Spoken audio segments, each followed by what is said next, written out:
Hey everybody, welcome back. Thank you, all of you guys who are joining us live. We weren't live last week. We just had a lot of. Was it last week or the week before? I can't remember. It's been a minute. Um, but it's good to be here. So thank you to everyone who was tuning in. I appreciate it.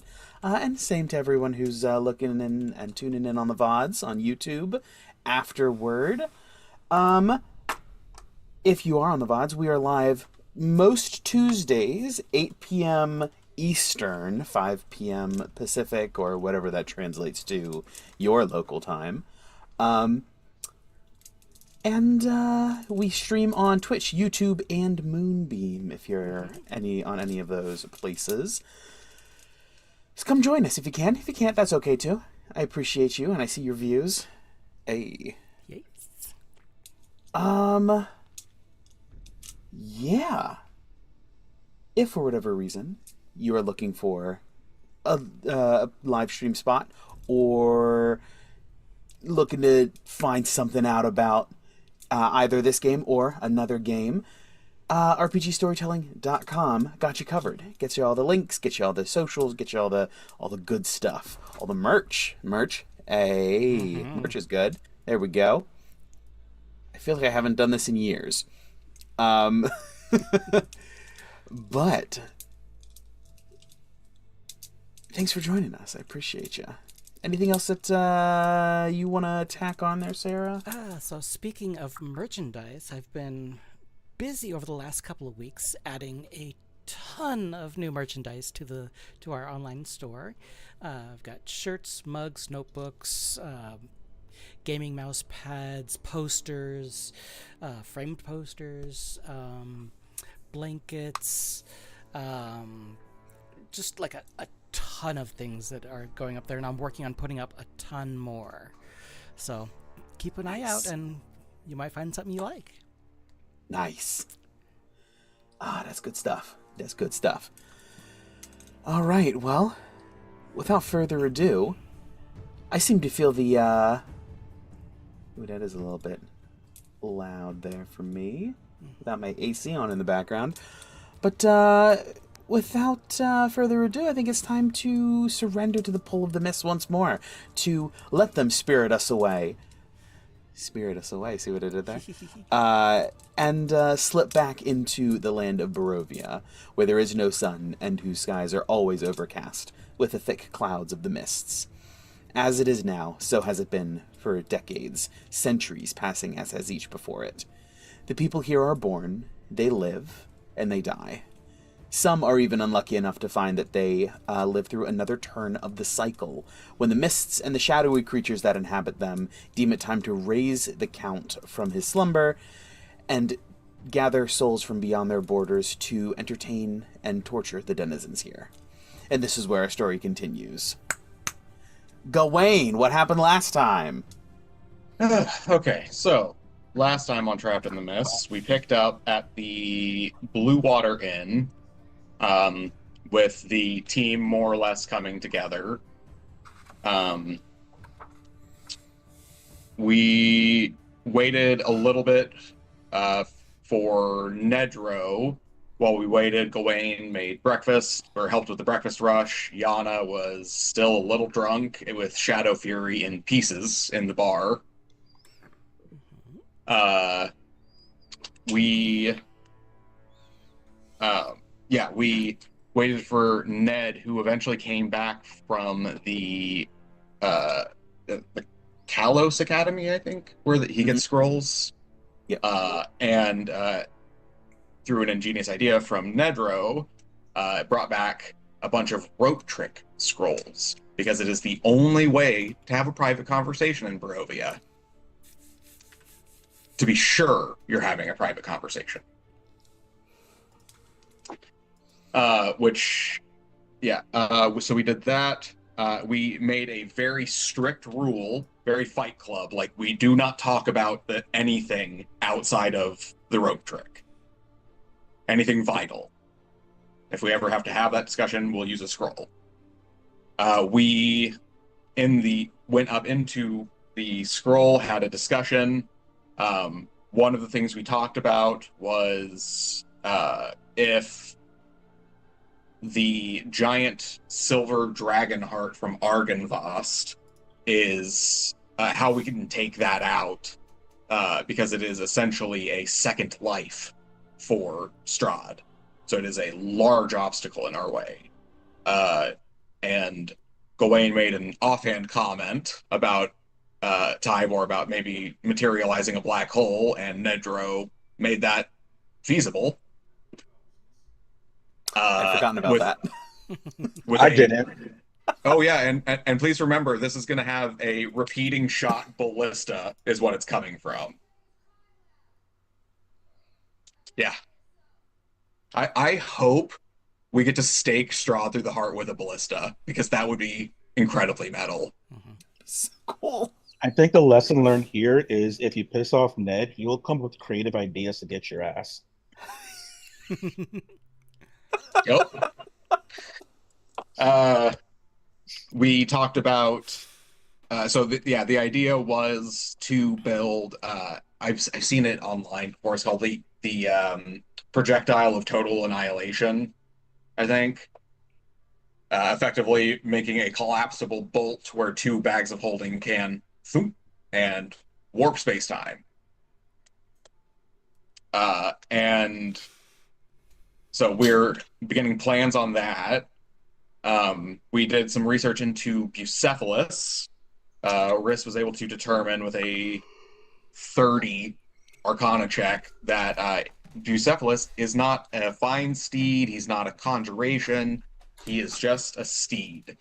And unfortunately, that steed is a nightmare, which we've learned the very unfortunate history of how you create one, at least. As we were up in the book, Esmeralda walked in to the Blue Water Inn. While we were there, still up in the book, we had Riss use, I forget it was the one that gives Riss the proficiency in whatever they want. Oh, yeah. It's a knowledge of a past life or something, yeah. Borrowed knowledge. That's it. That's what it is, yeah. Did a borrowed knowledge and created effectively a book sleeve for the Tome of Strahd so that it doesn't look like the Tome of Strahd. And rolled stupid high. So I don't think Strahd's going to figure that out until he gets closer to examine it, but from a distance it should fool him. Mm-hmm. We got down from the rope trick. We went and started talking with Esmeralda. Esmeralda informed us that Riss was being hunted by Van Richten, and he was in fact in Vlaaki. We learned that he likes to disguise self and go into different personas. So the old woman that we saw and the old man doing poetry that Yana intimidated. Mm-hmm. And yes, sorry, lost my train of thought there for a second. But yes, we ended up deciding that the best course of action, because you don't hide from Batman if you did some bad shit, because they're gonna kick your ass. You're going to the ICU, if not the grave. And because it's Van Richten, not Batman. So we decided that we need to go find Van Richten, turn ourselves in. So we created a large banner in, I believe, Infernal. I think it was either an Infernal or Celestial, one of the two. But it basically just said, Van Richten, please don't kill us. We're here to talk. But it was just a peace flag so that most people wouldn't know it. They wouldn't freak out. They wouldn't be able to see the coded message. I believe it was Yana rolled a nat 20 smell check, perception check, and was able to pinpoint the scent of the previously encountered old man and old woman. So we approached and made ourselves known. Van Richten came out of invisibility with his small army of constructs that are under his command. I think you said they were shield guardians, or at least one of them was. There was one shield guardian. There were a couple of suits of armor, and then a couple of real scattered, bare bones, sort of like unrefurbished sort of constructs. Gotcha. We learned.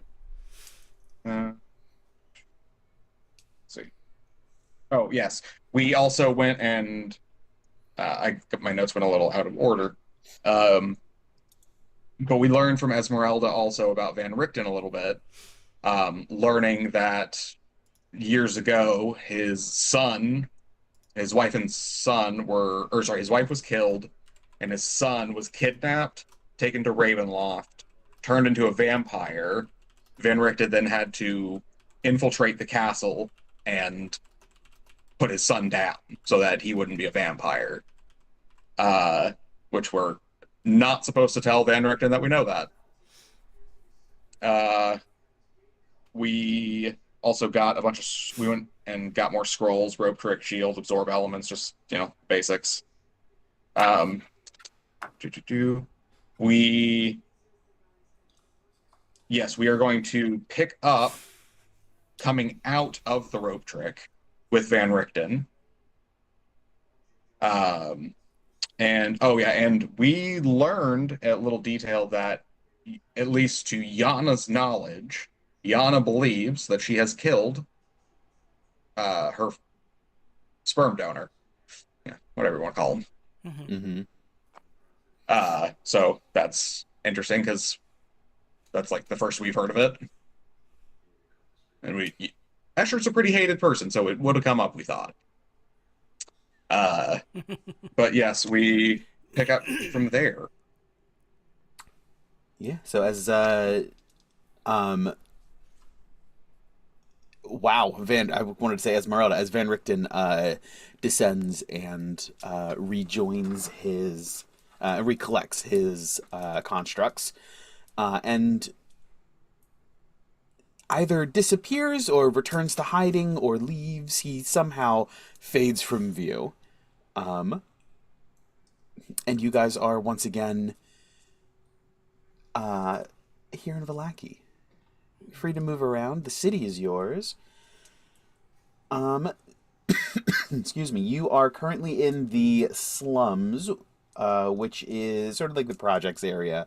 Over on the if Vallaki is a triangle, you're on the northeastern edge, the top right edge, about halfway in the middle. But the city is yours, and you may romp around as you please. Just for continuity's sake, we'll just say that Riss is with you. And whenever they get here, they'll just pipe up. They'll unusually quiet. They're just having a conversation with Amaris on the way, internally. Yes, correct. They're also really happy that they're not going to be killed again. For the 12th time now? Yeah, I genuinely don't remember if we had something on the agenda, because I feel like anytime something's going to happen, something comes up and then we get disrupted. We need to go to Yvonne.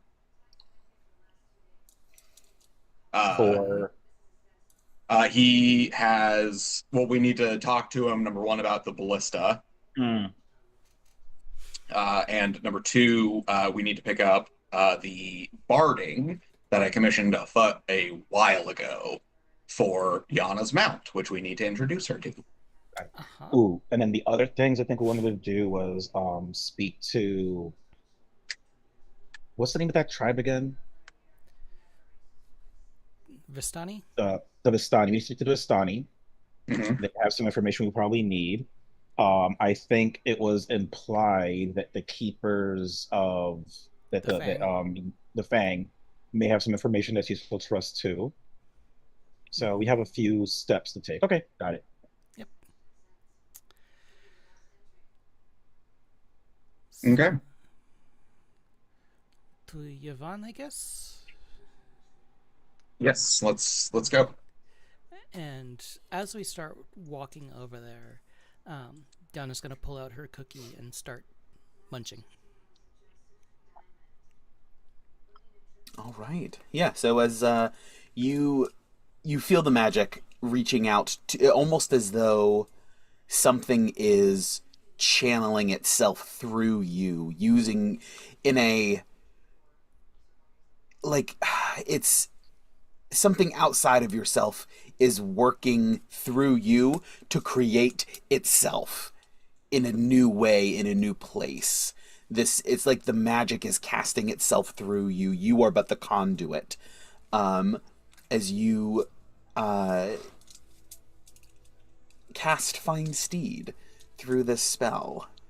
By the time you get to Yvonne's, the magic has finished itself, and I like to imagine that it's whatever creature is summoned is sort of like drawn in light from the feet up, and just like in step, in stride, just moving, and it is materializing as you guys navigate the city to the blacksmith.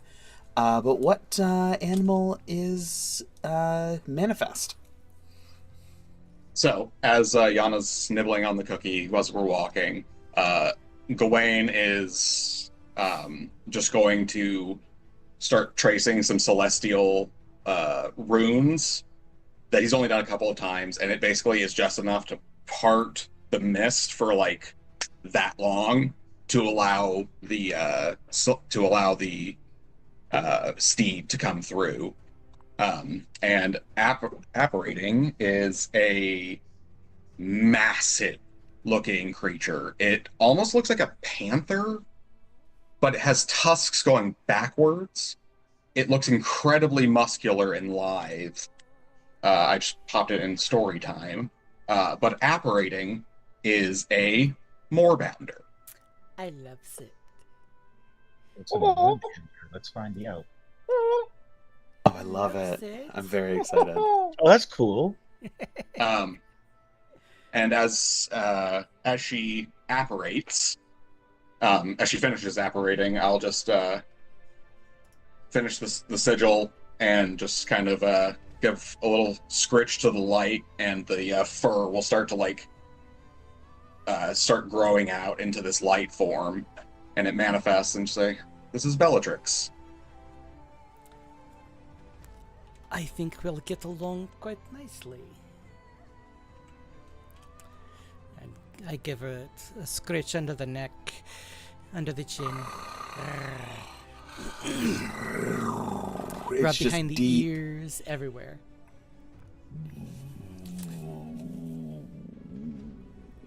I'm just loving it. all the good scritch spots. Yes.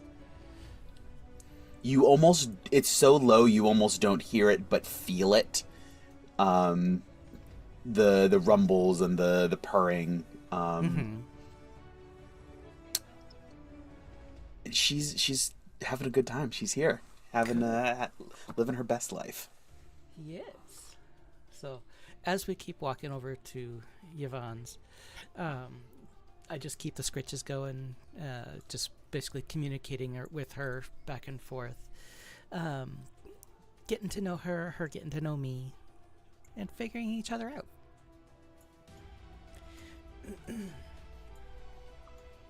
Yeah. Telepathy is a great aid in getting to know someone new. Oh, yeah. And eventually you make your way to the Cracked Anvil, which is the name of Yvonne's shop.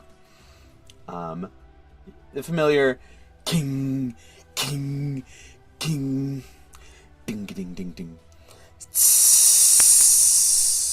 of blacksmith sounds and metal being forged reaches your ears.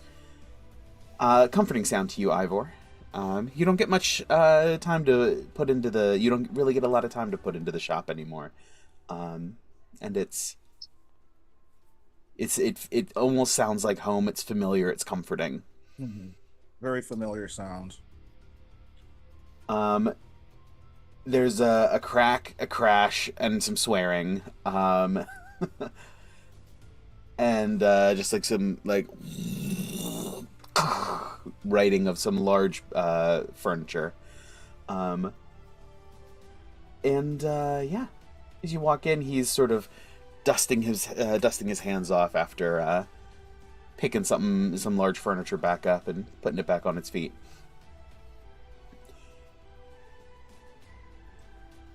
Yes, I have for you. Greetings, Yvonne. How was your day? It is fine. I am Busy? Yes, but that is not problem. Hmm. I am clumsy. It is problem. Would you like a hand with fixing something? Is no problem. Is no problem. And he goes and grabs a trunk and just sort of drags it out. A couple of crates. They have boarding for that. Her name is Bellatrix. She's a new addition. Bellatrix, yes. Thank you for making this in... I know it was an interesting shape to have to make the barding, but the extra flexibility should go to some good use. They like challenge. It's good. It is good. It good work. You only do good work, Yvonne. Do know? Speak truth. I know Riz isn't here, but I will cast message towards them and be like, I think they're flirting. And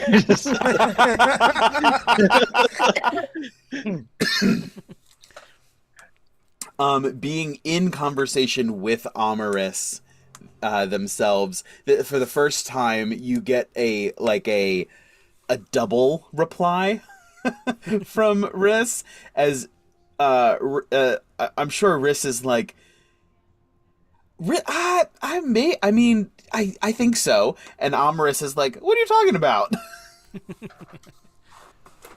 And it's just a cacophony of voices on the return. But sort of, just give me a second. I'm sorry. I'm so sorry. Just one moment. Can I do an insight check on Yvonne? Sure. Now that bit was Amaris, or was Riss. Oh, I'm sorry. I thought that was Yvonne. No, that was Riss. Okay. Gotcha. But yes, so Yvonne, do you have more work, or do you have commission? I'll look at Ivor. I think Ivor may have something. We were thinking about making somewhat of a ballista. That's bigger than bullet. And more effective, if you can hit your mark. And if you can hit mark, that is key. Siege engine big, but not hard. What you want to do? The challenge, I think, is going to be making it small enough that we can transport it. Ah.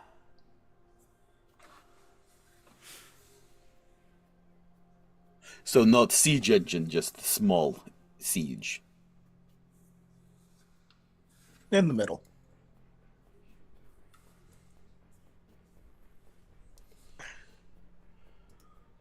Enough to pack a punch, but easy enough to transport. damn, I wish Riz were here. Easy to transport. Hold on. Well, I have a question in general. Maybe you can roll for Riz. Unless, well, I mean, is there any kind of spell similar to Rope Trick where we can store something larger and more effective and pull it out whenever we need to? Unless we can get Tiny Hut to last long. I don't think you can't really transport Tiny Hut. Yeah. Like there must be some kind of pocket dimension thing beside maybe like a super giant bag of holding. Portable hole, maybe? Gosh, yeah, a portable hole would do it. I mean, this question really only works if Steven knows the answer to this, therefore Right. you know the answer. Um, Because I was genuinely asking because I actually don't know. There is that spell that we use. It's a critical role spell, but that we use a bunch of those. The Widowghast Vault of Amber. This is not Gawain talking. It's just all. Widowghast Vault of Amber, I think, is the spell, but that could potentially work, and it's a wizard spell. It's a ritual too. let's see. Or it has the ritual tag, I should say.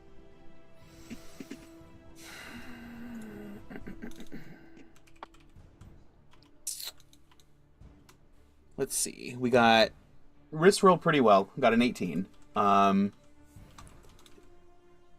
It is an 8th level spell, Demiplane. Create a medium door on a flat surface. Opens and closes, leads to a demiplane. When the spell ends, any objects inside remain there. Creatures remain there unless they opt to be shunted. But that's an 8th level spell. Let's see. What else did I see? Pocket dimension. Teleport, plane shift. Dismiss it to the pocket dimension.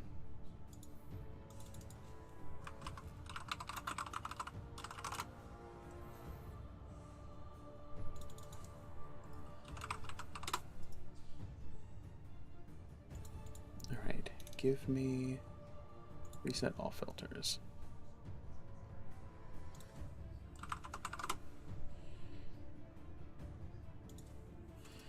Vault of Amber. Widowghast Vault of Amber. There it is.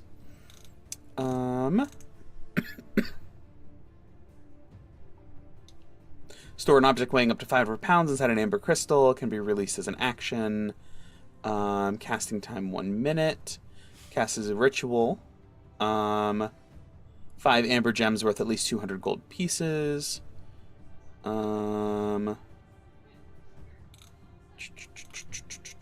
That would be an option as well, because that is what level?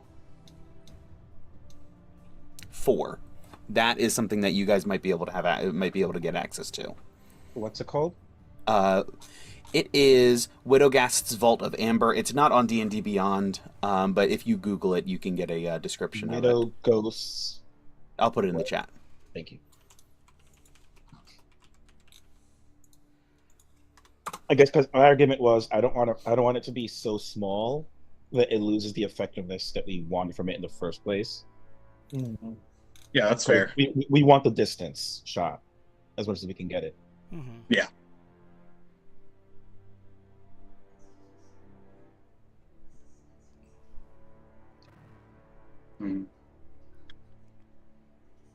Yeah, if we could just shrink it down, then we could. How much weight was it again, DM? 500 pounds? 500 pounds, yeah. How much does a ballista normally weigh? That's a good question. Let's see. Light ballista might be 200 to 400. Heavy ballista could be closer to 2,000. So a light ballista would absolutely fall into that category. How far does a light ballista shoot? Let's see. Sometimes referred to as a Arbalist or Scorpion, typically designed for smaller vehicles. Let's see, light ballista. Those would be 120, 480. Okay, not bad. I mean, is that an actual thing? Wait, hold on. This might be dumb AI. Give me a second. Equipment. Ballista. Yeah, no, I don't see ballista as as equipment on D&D Beyond. Is this in Spelljammer? Is that why? Yeah, it's in Spelljammer. Because I mean, even storing Oh, it means Spelljammer. I mean, Spelljammer's viable. yeah. Because like even if like it has a shorter range than we want it to, if we can transport it easily, that just makes positioning so much easier as well. Mm-hmm. And maybe if we can cast enlarge on it, I don't know. I can do that. Does enlarge reduce apply to objects as well, or just like creatures? Ooh, that's a good question. Fuck. I think you can do objects. Let's see. Merge reduce. Creature or an object you can see within range. Yep. Yay. Another thing we Okay. have to think about is where are we going to put the ballista to fire it? Well, I leave that up to the artificer. We could mount it on Cesar. He has to science that out to like get the proper angle. Because we were account aiming for wind. We're aiming for the heart, which is inside a tower, which is several hundred feet up off the ground, inside a walled castle. Okay, hear me out. Ooh, Hear me out. Go first. So we still put it on Cesar, but we have Ned cast fly. That's what I was going to suggest.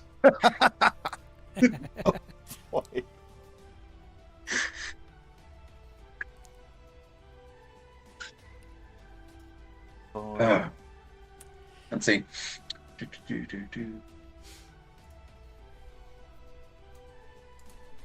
Wow, there's no. No, it's-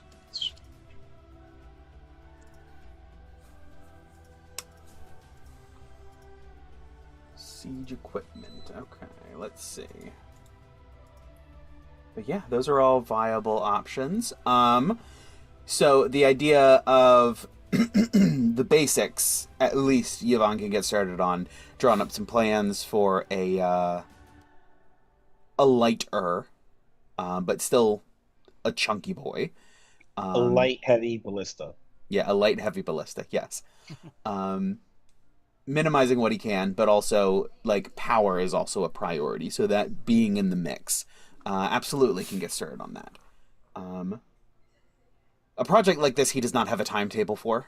He will work as much as he can, as fast as he can. But he is unsure exactly how long it will be. Probably several weeks at least is a ballpark. Not a short thing.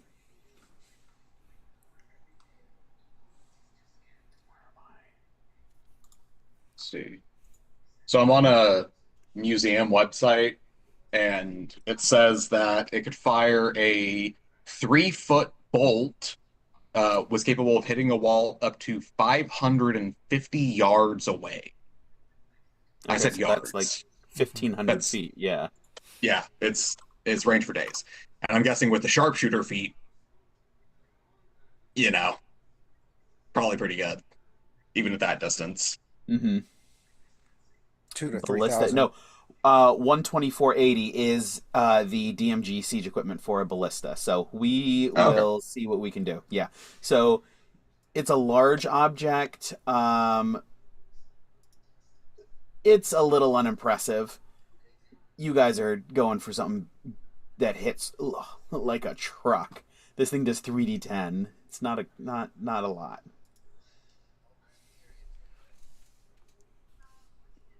We'll put some artificer magic on it. Yeah. And also think about it from this point. The actual mechanism doesn't need to be perfect or like over-engineered because it's going to be repeating shot. Secondly, the damage isn't as important. What is actually important is that it throws in, it crushes two badges holding together Mhm. and just transports it. The The damage is- afterwards is just to like shoot other people or things because that's fun. Because that's fun.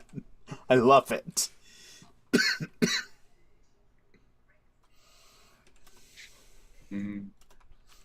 Oh, I know this is a very incredibly random question, DM, but I was looking at my old notes and I just remembered what happened to Sir Alexei Rostria? He was like session 1, but we have He never was. heard from him. We just never heard from him again. A tiny little peek behind the screen because he's not gone. I there's a lot that I built into him. He like you guys saw one small corner, and I was like he could be since he was a Deus Ex Machina kind of person. I figured maybe you guys would stick around and engage with him a little bit more. His story's continued along the path that I planned for it. You guys just haven't ran into him. Ran into who again? The whenever you were first when the first time you went through Death House, the knight who came in to kind of help you guys out. Mm-hmm. There's more to his story than you guys ended up exploring, which is okay. He's out there. You're gonna run into him again. Okay, cool. I'm not gonna lie, I don't remember that guy at all. So there we go. I wasn't there for that guy, so You weren't there There we for go. that guy. I don't think that this is. Since you guys didn't lean into engaging with him. His name is an anagram for Artorias. From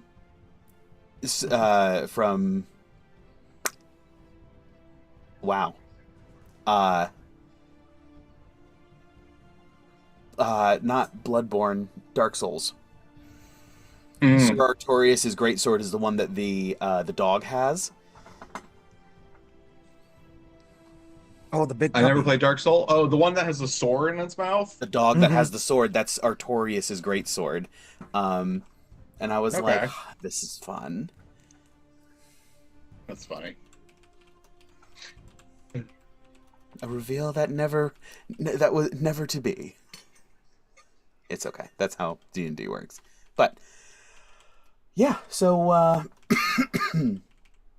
Yvonne will definitely get started on that.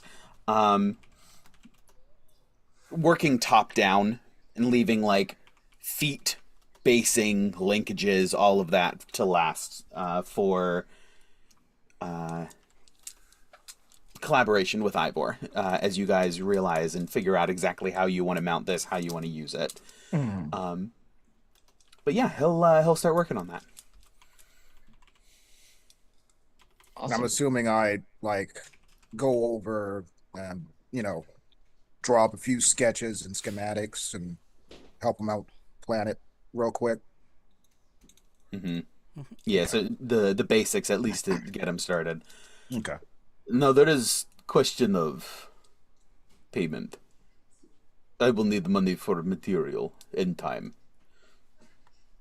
Oh, how much do you need? 100 should get started. I will hand him 200 gold. We want this one. We want this done right. That So will please also take get your started. please take your time. Not too much time, but you know what I mean. You're the master craftsman. They will make happen. Thank you very much. This will be very much appreciated. Is Allison today, or is she? What day of the week is it, DM? I forget. I don't know. I don't think it has too much significance for these guys. They have Alice was by yesterday to bring by tea and cookies. She does well. Did you have an Yes. ongoing project left with her? Yeah, she had the last couple things of cold weather clothing from the dire wolves that we skinned. It was for the okay. rest of the group. Yeah, it was just Gotcha. like I think like 3 or 4 of them. She was going on about her project. It was best work and some of her finest. Yvonne, Ah, sorry, I just had an interesting idea. Please tell me if it's done. We need to have a very strong but lightweight thing to make the ballista out of, right? yes. What do you think about rock bone? I have never worked bone. I'm gonna pull like one of the shorter, like not like full fucking feathers out of the box, but like one of the just like more fibrous, like bony sections, and just hand him that.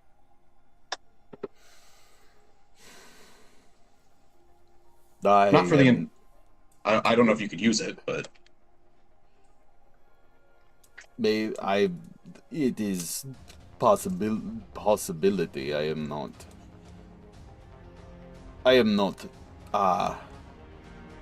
soft material worker. I do metal, and I know a little bit of wood. But I would beyond not really my cup of tea. oh, okay. Maybe we could fletch the bolts with the rock feathers. I just want to use this somehow. That thing was a pain in the butt to kill. Yeah, you almost went down. Oh, it took me down. It just didn't take me all the way down. That's what happens when you fight a 747. And win. And exactly, and win. When we beat a 747. Oh, my. But they will get started. Alice is excited to see. And give. Well, if there's anything anything I can do for you, Yvonne, please let me know. How are you feeling? Are your joints okay? You said you're a little clumsy. I just want to make sure you're doing okay. I am good. Insight check. Cold season. Insight check. Of course he's gonna say he's fine.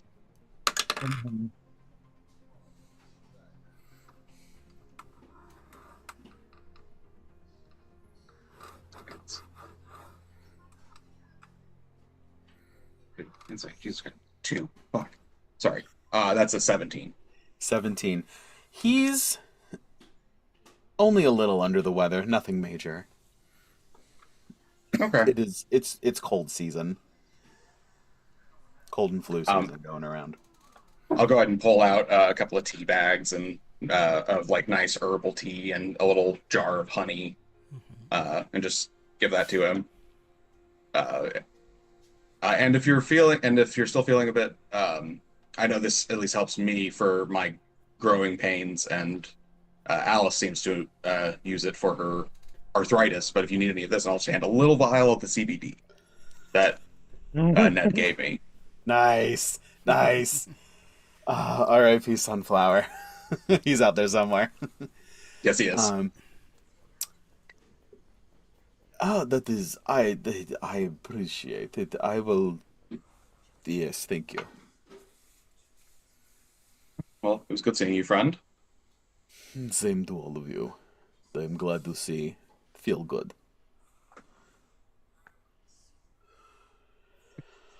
Well, Yana, would you like to help me put on Bellatrix's armor? Absolutely.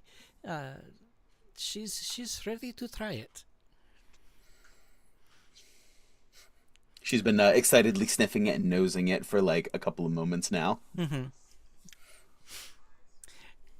And we go ahead and get it put on her.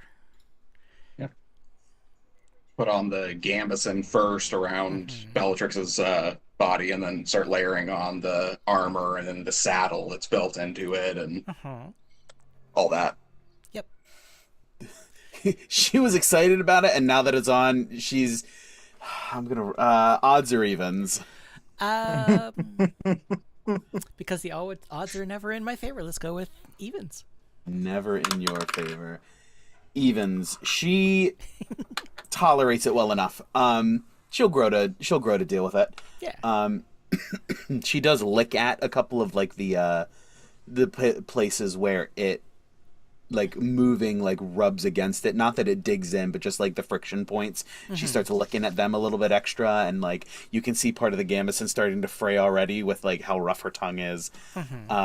Once you put the plates on, though, that sort of gets dealt with and taken care of. Sounds good. So So, are we going to head to Vistani, to the Keepers of the Fang? What is our next task? Anyone have any preference? I think maybe getting some information from the Vistani might be a good idea before we talk to the Keepers of the Fang. Agreed. I think we could definitely do The that. problem is, how are we going to get that? What we can do to actually get that info? I mean, if we can find a group where you specifically saved that little girl from. Arabella?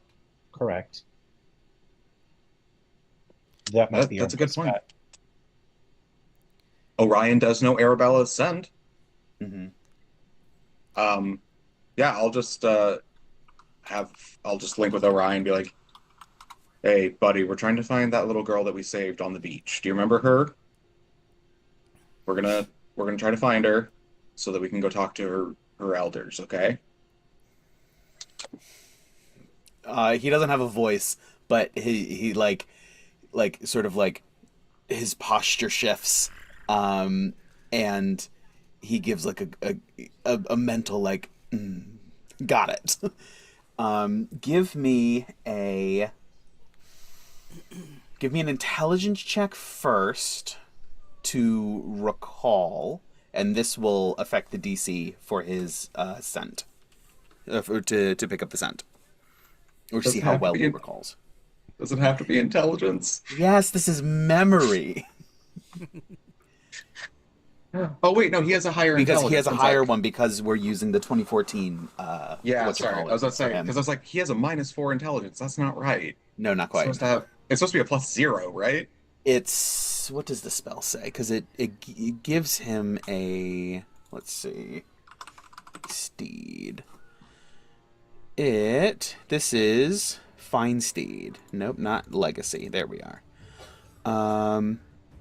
Intelligence becomes 6 and can understand the language that you speak. 6 is -3. -3, so it's a little bit better. Okay. I'm gonna give Orion Bardic Inspiration.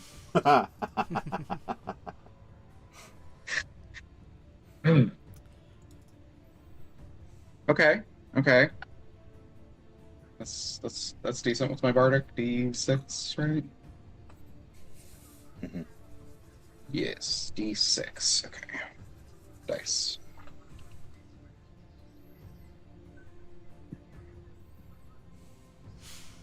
Fuck it. I'm gonna use my D12 as well from storytelling. Okay.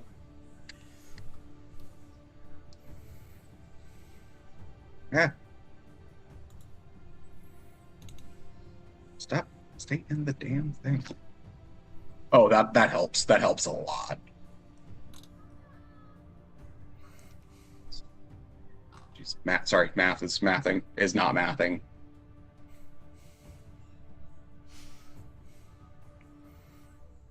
That's a 30 exactly with a -3. 30 exactly. We love it. Nice. Had to burn a lot of shit, but we got there. Yeah, that'll do it. He recalls very clearly. It is one of his finer moments of saving an innocent little girl. The memory springs to mind very clearly. The DC has been adjusted down. So go ahead and give me a...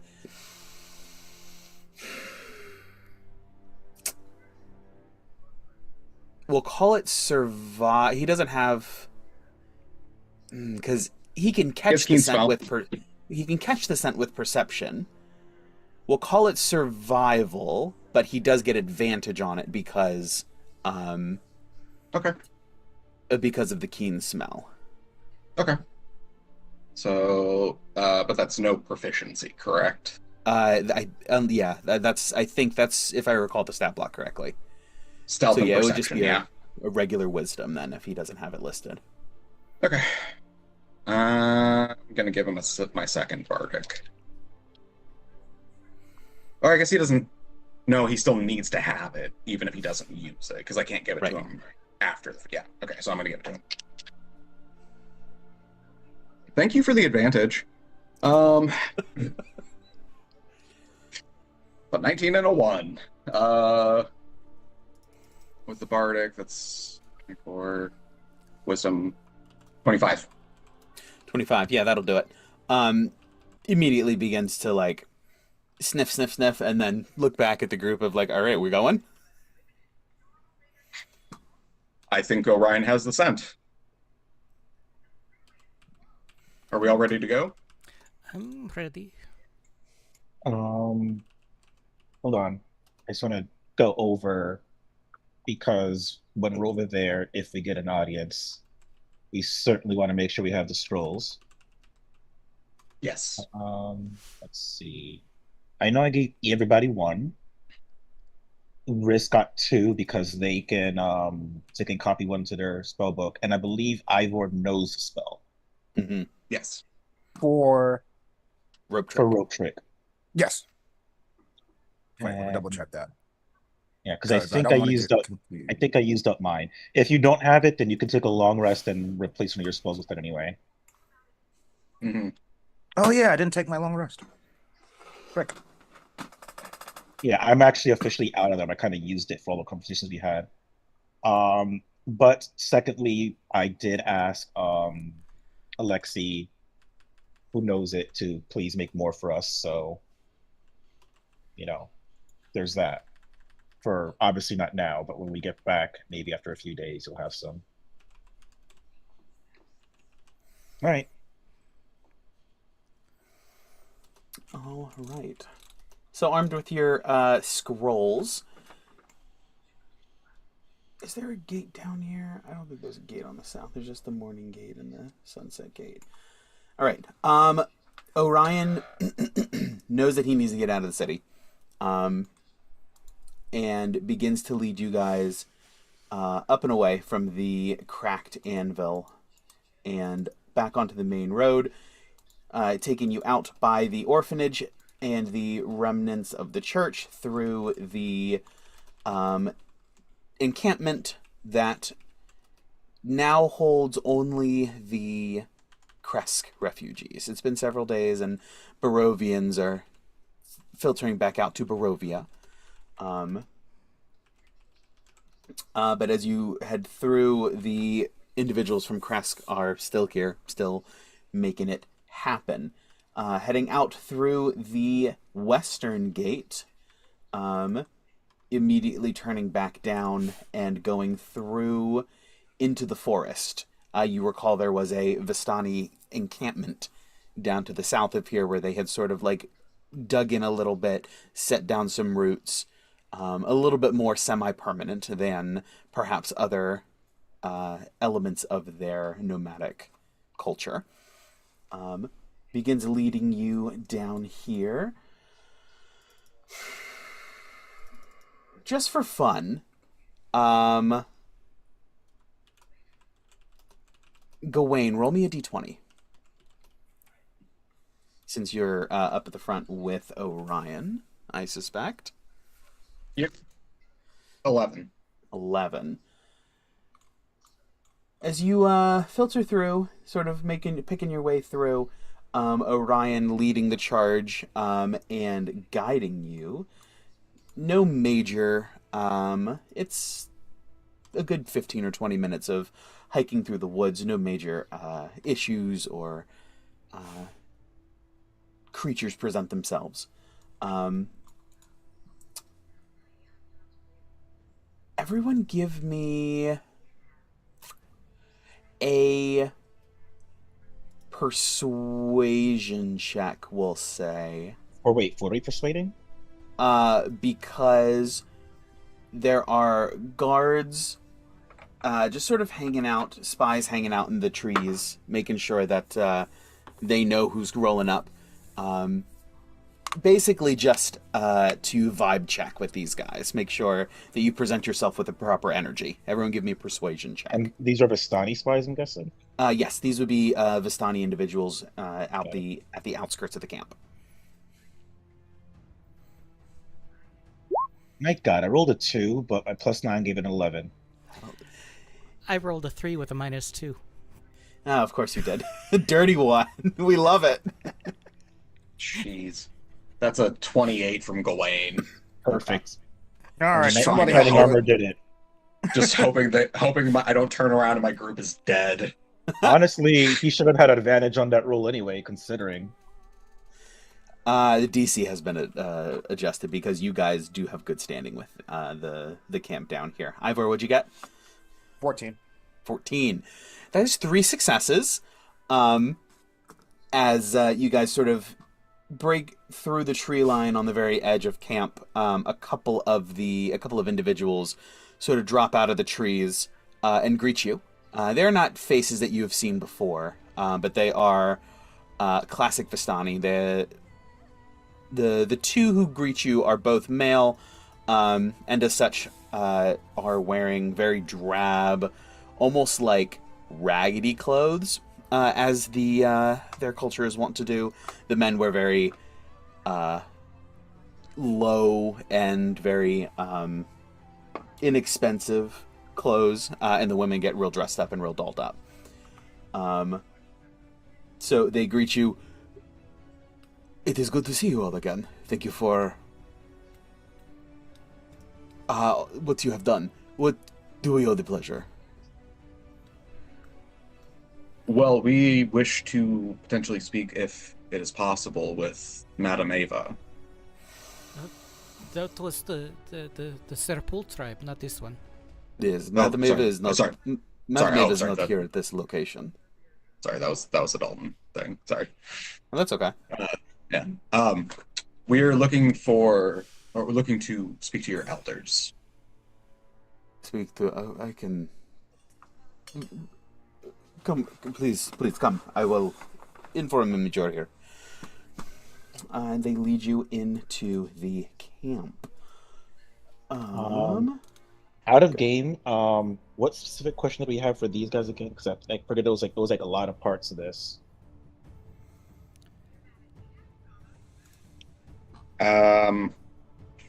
Question.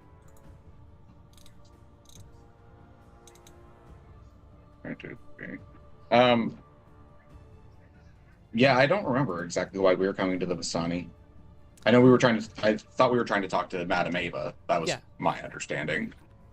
Yeah, they were at the Madame Ava's at the Vistani that are by the Serpul. My notes say Madame Ava, Keeper of the Fangs, and Van Richten, and then have a brace that point to info on Fanes. So that may be the angle you guys are going after, trying to get some more information on it. Mm-hmm.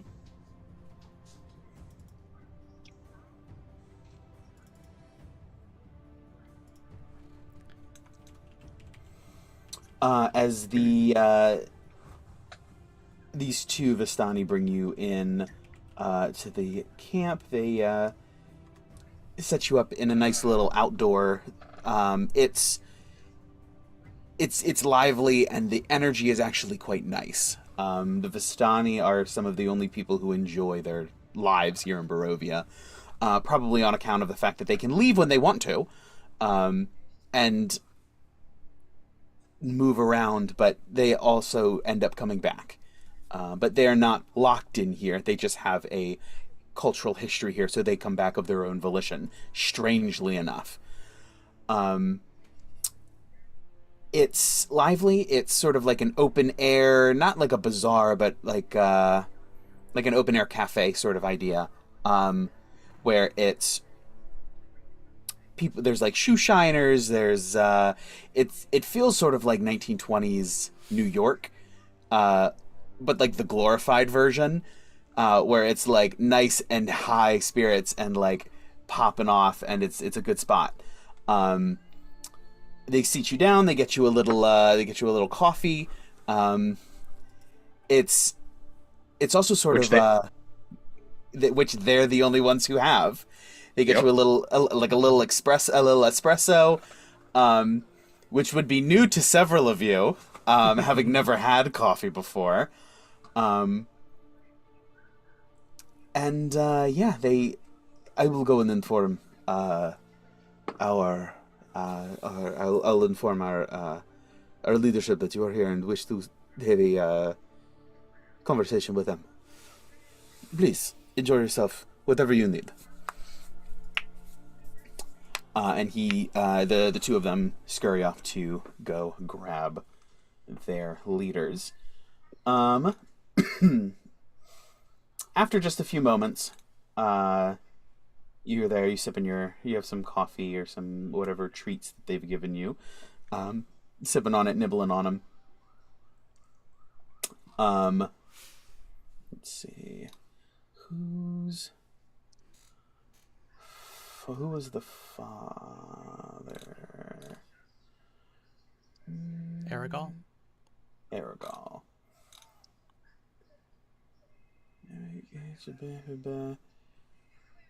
Aragal, yes, Aragal's the uncle who has a much better relationship with Arabelle than she does with her dad. That's right.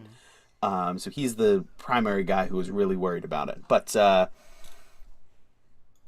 you guys are very quickly then retrieved and brought into the large central tent where Aragal and Luvash are both present.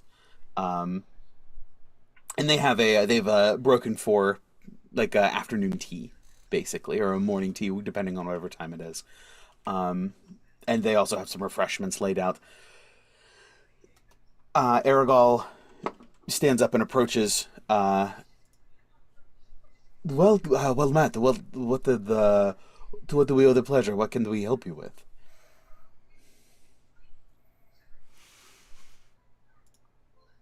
Sorry.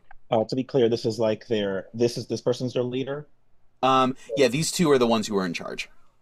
But we specifically wanted to speak to what's her name? Madam Ava? Madam Ava? Is she with this group or is she part of a different group? No. She is she's with a different group. Got it, understood. All right. Do you want to take the lead on this one, Gawain? Yeah. And this is just for information on the feigns, correct? That's all Keeping in mind that Gawain is very aware of the words not to mention outside of certain things. Can you clarify for Dalton what those words are? Don't say anything that you wouldn't want Strahd knowing that we're investigating. Like, I don't want him to eat, like, Ned wouldn't want him to even know that we're looking this deep into the phase. I think the best strategy to take is convince them, hey, look, we would like to speak away from, we would hope that you could help us with providing us with some information we really want. Of course, we want to do it away from prying ears. We have a way to do so. Would you be open to doing that? We would use a scroll, go inside, and then we can further elaborate and use all the fucking words we want. But this is literally the level of like secrecy and mumness that Ned wants from everybody. Like, no word should be discussed because Strahd's a dick. You're dead. Although I do have a second idea, and it's not about us, it's about putting us in danger in general. We need to find also a way to detect when Strahd is someone else, because easily these two people, one of them could be Strahd. And anyone else we invite into a rope trick could be Strahd. Or Strahd might be a fucking fly, because I don't know, maybe he has levels in druids now, and he'll just fly in there when we're like having this position. So we are like, I don't know what we can have to detect his assholishness being around us, like physically, but that's the last thing I would like to somehow get into. Smells like a bitch. Strahd must be here. Yeah. Basically, I feel like we figured out a loophole, and Steven likes to break loopholes, and I'm trying to make sure that any loophole that he's trying to figure out to break our loophole doesn't happen. I've told myself that you guys are playing the game that I want to play, and so I will reward this. However, you have to play smart. Strahd is very smart, so. Correct. Hence why I said every single thing I've said. Mm-hmm. Exactly. I greatly appreciate it. An enemy worthy of my to be a worthy opponent. It's a nice chess game. Okay. I don't know. Should we use a scroll, or should Ivor just do his. So because I think we only have like a limited amount of them. I, Right? I'd rather Ivor use his, but we need to could also convince him to like be okay with doing that. We can't just drag people into pocket dimensions without their permission. It's kind of fucked up. No. I get that. I just That's a Strahd move. You can't just pull people to pocket dimensions out of nowhere. it's a dick move. Who would do that? We've been over this. You can't just pull somebody into another dimension. Makes me very happy. So Gawain will look at I'm getting a little bit of echo from someone. Sorry. I will look at Aragol and just say, it's very nice to see you again. We would like to have a conversation, but due to the nature of Barovia, it is very hard to have a conversation in private. Would you be amenable to absconding with us to a secondary location? He looks back at his brother Luvash, and they share a look. That should not be a problem. Where did you have in mind? How far away? Well, it will over be there should do. here. Do And you have a private tent we could go into, actually? This tent should do, yes? It is not... Sorry. I didn't realize we were in a tent, sorry. Yes.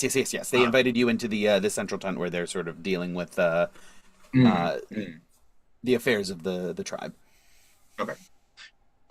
Here actually should be fine, but we will be going somewhere. I'm not doing a very good job explaining this. Just please trust me. Luvash is sort of dubious, but Aragol just puts a hand on his shoulder and seems much more inclined to give you the benefit of the doubt and give you a little bit more trust. Please, by all means. Ivor, if you would. very well. And he'll put his hands together and they'll start glowing green and then blue. And then he'll reach his arms up and almost part the air above him. And a rope will come down. Falls and hits the ground, spooling a little bit of the extra. Where at the very top, it just sort of fades into nothing, and the rope trick is yours. And he'll climb up. I'll help boost up anyone who needs it, and then hop in. Sounds good. Luvash and Aragol both join in willingly, climb up, and just sort of look around. Can I make a suggestion? Mm-hmm. Before we start having the conversation, do you want to take a break now just to buy some time to see if Risk comes back? Because I feel like their character specifically would have very much want to be part of this conversation. Yeah, that's fine. We can take a quick early break. So, yeah, as you guys climb up into the rope trick, let's go ahead and take an early break today. We'll do 15, buy as much time as we can. And we'll reconvene here a couple of minutes before half past. So about 15 minutes from now, 26, 27, something like that. We'll reconvene and keep this train rolling. Awesome. Don't go anywhere, anybody. This will be a. It's. I love how sort of resistance building this arc is turning into. But we'll be right back after our break to see what other allies we can recruit to the cause. Don't go anywhere.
Thanks for sticking around and sticking with us.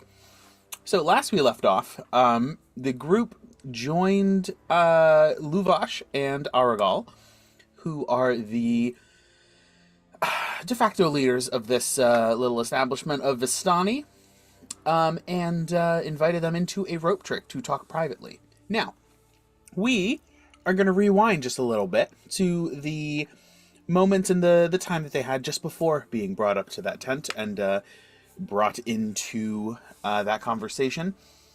Just because we have Riss coming in, and Riss would want to be part of that conversation. So we're going to back it up just a minute and give him a chance to explore the camp. So, as the you hit the rewind, you hear that sort of sound effect that is in every single movie. And you guys are sitting, relaxing, sipping your espresso.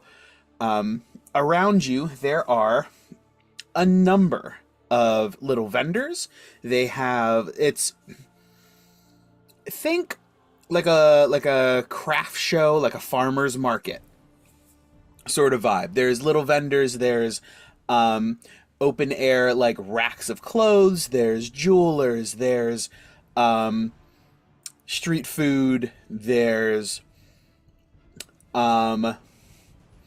people running around, there's, like I said, like shining shoes, polishing boots. Some of the younger children are running around doing that for whoever needs it. Mainly you guys are the main focus, since you're the only non-Vistani individuals here in the camp at the moment. As the kids are running around, you think Arabelle's probably here. If you wanted to talk to her. There are, like I said, vendors, traders, with a D, traders,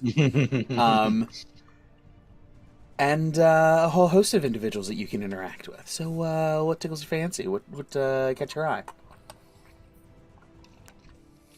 I go with Gawain to go see the vendors.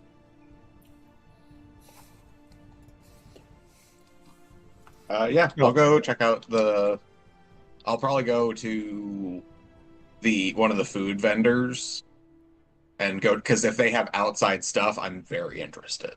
Mm-hmm. I'll join You him. might be able to learn something. Oh, I might be able to get some good ingredients. That too. A very the classic big round grandma sort of vibe of the woman standing up and elevated, almost like a food truck. She's just big and round. There's no sharp angles on her anywhere. She's all soft curves, with big rosy cheeks and a big smile, and her eyes almost like shut when she does. Hello, what can I get for you all? What can I do for you today? How are you doing, sweeties? I'm doing very well. These are my name is Gawain. These are my friends Ivor and Ned. Hello, did Yana come? Ivor Did Yana come with us? No, Yana's probably down at the base of the hill, just kind of running around with Bellatrix. Okay, cool. Yeah, bonding moments. Yeah. Makes sense. In wolf form? That would be funny. Not yet. in front of people. Soon. It's very nice to meet you. What kind of wares does she have? Like, as I'm looking?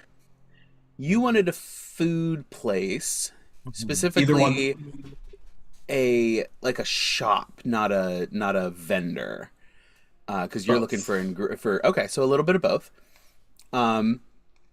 So hers is a combo. She does do some cooking herself, but she also has some like dry mixes, and it's like the her custom blend of spices and things like that. You can buy her brand for like dry rubs or something like that. She has she has a number of like little boutique things. I'm not a food guy, so what would be some interesting? What would Gawain? What would Gawain be interested in? She probably has. We can say that she has that. If there's a specific ingredient that he's been thinking about or doing something in particular, like a technique. Cinnamon, like spices, like Oh yeah, she's got variety. that. Every spice she has, I want it. She got a little variety pack for sure. She goes through and gets you. Do you want just a little bit of everything, or do you want a lot of everything? I want a lot of everything. A lot of everything. So she starts getting you like little like sample baggies, and you're like, that's not enough. And so she sort of is like pleasantly surprised and excited, and begins to fill up small jars. Like, let's see, the jars are probably about this big. Okay. Like a Yeah. like a half a liter, and she's filling them up. There are a number. She's got all of the exotic ones that are nowhere to be found in Barovia. Cinnamon, cilantro. Let's see some of the fun ones. Cumin. She got some cumin. Yep, she got curry powder. Paprika. Okay. Yeah, Cardamom. paprika is a good one. Oh, there they are. Hey, I'm here. Hello. We're Paprika talking is sunshine. actually. Sorry. Hello. There were like 4 of you trying to talk at once, and I didn't catch any of it. that's okay. We're shopping for spices. Okay. We're at the Vistani camp. We were killing time until you got here. Okay. But we were at the Vistani spice trader, and Gawain is buying so much for all just to cook forever with just for everyone in Barovia basically. So he's just like, "Yep, keep filling them up." Of course he is. But funny enough, paprika DM is the one spice they might have. It's literally just made from red peppers. Oh, that's fun. Okay, that makes sense. Then yeah, that's not super over the top or exotic. Oh, like nutmeg would be one. Cloves. They would have garlic already. Yeah, garlic salt. I just realized.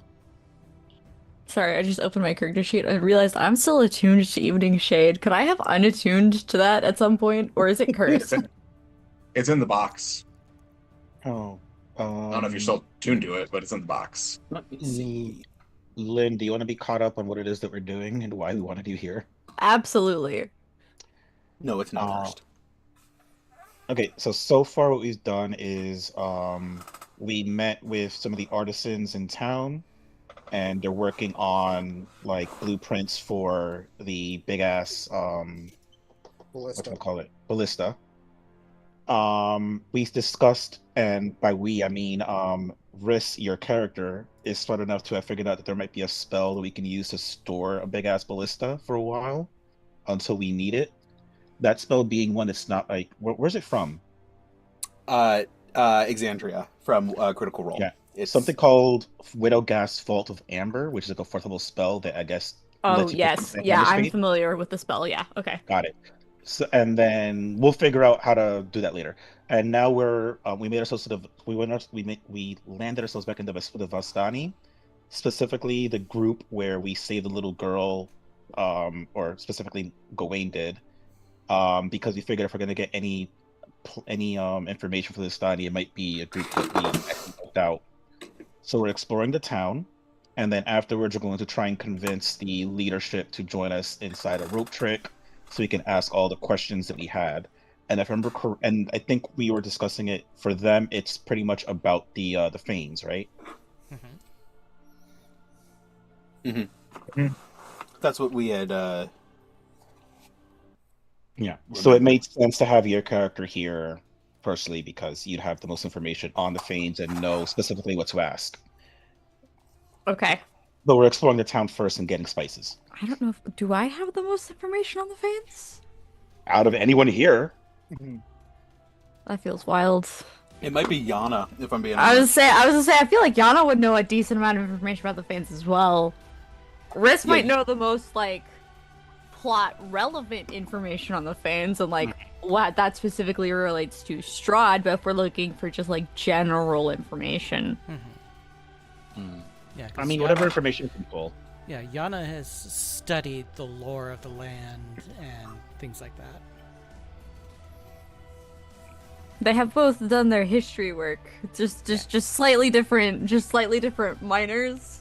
Right? There's like an important distinction. All right. But yes, so a number of spices. You get plenty of a lot. All of the exotic ones, all the fun stuff. She also is going to make an insight check. She's a shopkeep, so she gets advantage because I don't want to roll in that one. I did not roll great. But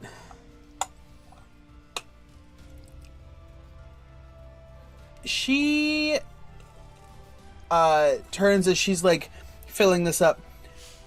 And do you have any interest in the is food more of an experience for you, or is it more of a to satisfy hunger? Surely you look like an artist. To satisfy hunger is to satiate the soul. And I find that that's not very different from art. That's interesting. I've never really thought about it like that. I guess I really do. I like to hone it a little bit. I don't know, I'm new to it, but I think I'm getting the hang of it. I think you might enjoy this. And she pulls out a small pouch. If you add this into a dish, it'll help elevate the experience. And she hands it to you, and along with all of the other stuff that she's been collecting. And you give it a quick sniff. It's a bag of weed. It's the Vistani weed, though. This shit'll send you ethereal. It will. This is where Sunflower got it. Gawain's already big smile just goes a little bit wider as he just goes, citrusy, herby, just beautiful. Oh, thank you. Do you happen to know, and I'll just like minor illusion, a little sunflower, not the flower, but the actual person. Do you know this individual? I do. He is quite adorable. He once sat on my lap for 4.5 hours straight. He'll do that. It was wonderful. He was very soft. And he was a great listener. Yeah, he is. I wonder where he's at. I haven't seen him in a couple of weeks. Neither have I. Usually he comes back by now. But yes, he has introduced me to this before, actually, and very much a fan. Well, then you can keep that, dear. But the rest, it will be 250 gold. Without like having to like, I don't want to like RP asking for every little single thing, but like I'm looking for also like if she has any like chocolate, cane sugar, any like fruits that don't exist here, vegetables, any like cured meats or fresh meat. Whatever they got. And then the last important thing is booze. Booze. She has all of the spices, all of the preservatives, all of the accompaniments, cane sugar, all of that stuff. So any exotic things like that, you're covered on. She refers you over to her sister, who takes care of the more heavy items. and has a number of different cured meats and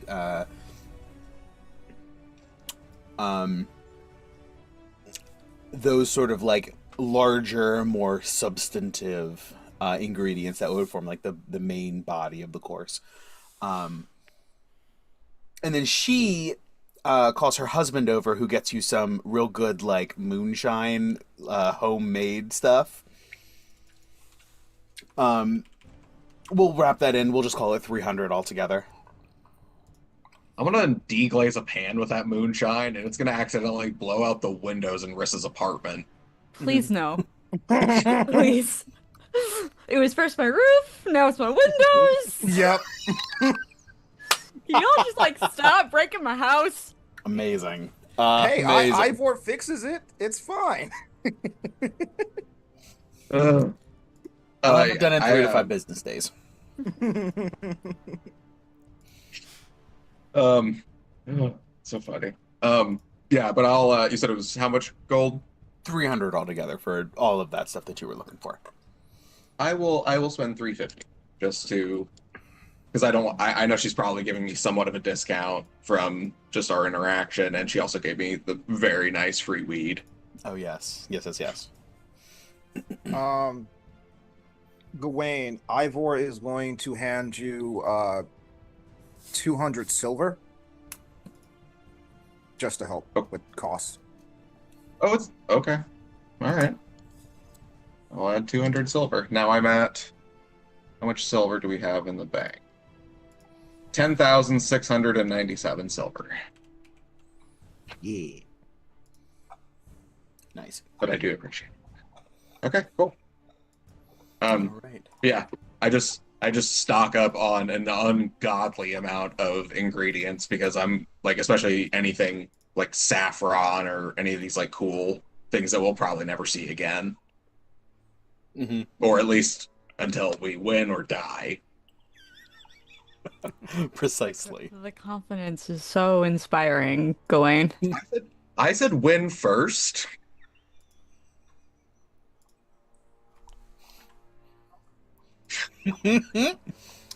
All right. So You put the emphasis on die, though. We got a little ingredient shopping out of the way. Ned, you said you might be interested in looking at some trinkets and seeing what items that they had. Mm-hmm.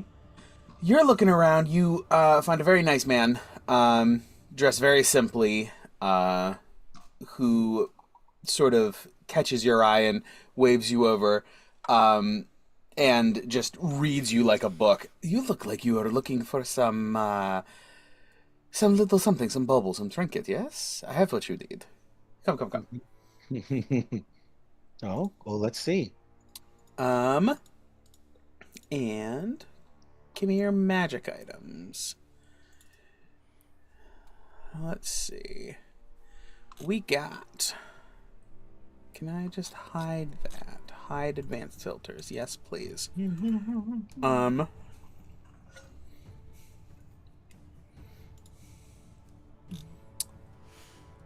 pulls out a jug, a very nice, it almost like a Grecian urn, sort of ceramic, and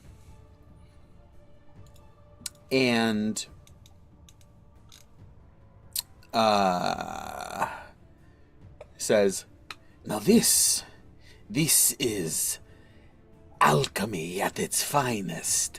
He pulled out a what exactly, he said? Say that again. What did he pull out, you said? A jug, like an urn, ceramic. It's an alchemy jug. It is at its finest, alchemy at its finest. This one will make a number of different objects, a number of different liquids. You could have some high, I have had it myself, some very good beer. It has made honey, it has made soy sauce, it has made vinegar, it has made the sweetest wine. It could be yours. What do you think? You look unimpressed. For Ned's own sake, he doesn't care, but specifically knowing Gawain and Ivor's interests, he does. Mm-hmm. So he would show some interest in this. He's like, oh, this does sound like a nice gift. Hmm. Oh, it makes a very good gift. To someone special in that you have in mind, interested in perhaps cooking. Mm-hmm. A And lovely lady. a lovely lady, no, not necessarily my leanings. Though nothing romantic regardless. Now tell me, can you give me actually, can you give me a demonstration? And he sort of swirls it around and it sloshes a little bit and holds it up and almost seductively whispers at it. And it is a, let's see how much, a gallon of wine. And he pulls out a glass and pours it in and holds it out to you before getting another glass and pours it in and takes a sip. There is nothing like it. Hmm. Ned at best is only like he's not a connoisseur, but he's also not unfamiliar with wine. But to his, I guess, everyday man's nose, what does it smell like? Um, it's sweet. It's like a dessert wine. Damn, I personally love dry wines more, but that's fine. He'll take a sip. It's like your palate has not been is not ready for this since it hasn't had anything in this genre Mhm. since you've been here, and it hits you hard. Um, it's good. It's just very strong. So after I'll take a sip, like, good. Probably best I don't drink any more of it, but I'm convinced it seems really nice. And having alcohol around would be useful. Thinking of the Wand of Hoctois.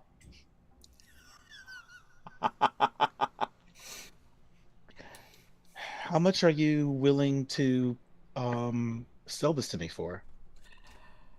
This has come from a very far off land, outside of the realm of Barovia, beyond the walls of the mists.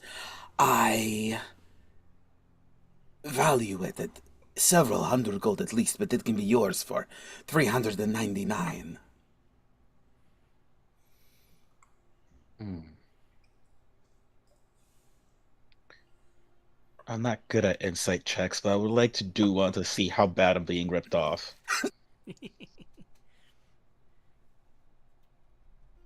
If that's the proper role to do for this. Don't die, Steven. Especially not on stream. Yeah, on stream, I don't know if I count as an employee or not, but there might be a lawsuit. I don't want Sarah to get in trouble. Right, yes. Insight check. My +0 for this. Someone has bitten me so often. A 19. Holy shit. Nice. Ooh, 19. shit. Very nice. It's a little high. He's not like super ripping you off. Mhm. He knows that you guys are high standing figures. Mhm. But he's also upping it because you're high standing figures. I want to take a look at his former dress, his store in general. Hmm. I kind of want to get a vibe for how much he needs a higher level of gold compared to anyone else in this in the Vistani village. Okay. With the we'll just keep with the Like 19 then. I'm more willing to be ripped off if it's going to someone who actually needs it, as opposed to they're just ripping me off because that's what they do to people. Hmm. Yes. Okay. So the vibe you get definitely is he's not he's on the lower side of the social strata, um a less influential family than some of the other ones. He's not hurting for gold. They take care of each other.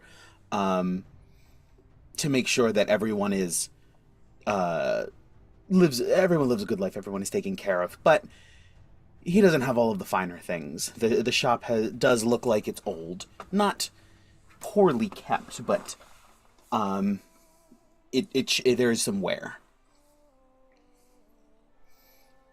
So the shop looks like it needs some tender loving care itself. It could do with a facelift. It's well taken care of, but it looks like it's been around the block once or twice. Okay. So upon seeing that, realizing that I am being overcharged, and the reasons why, but taking a look at a shop, I'll be like, okay, I'm actually fine with, and I'll very actively say, was paying a little bit more than what's expected for this item. I would very much, let me reword this. I'm okay with paying a little bit more than what is expected for this item, with the hope that you'll put that money to good use to help your shop out more. I feel like I can do a lot of good with it. Oh, but of course. Your generosity is very much appreciated, good sir. No, I've been around a few places, and I know how difficult it can be. I also know that people have a tendency to look at us and maybe want to charge a little bit higher, and at times I'm okay with that.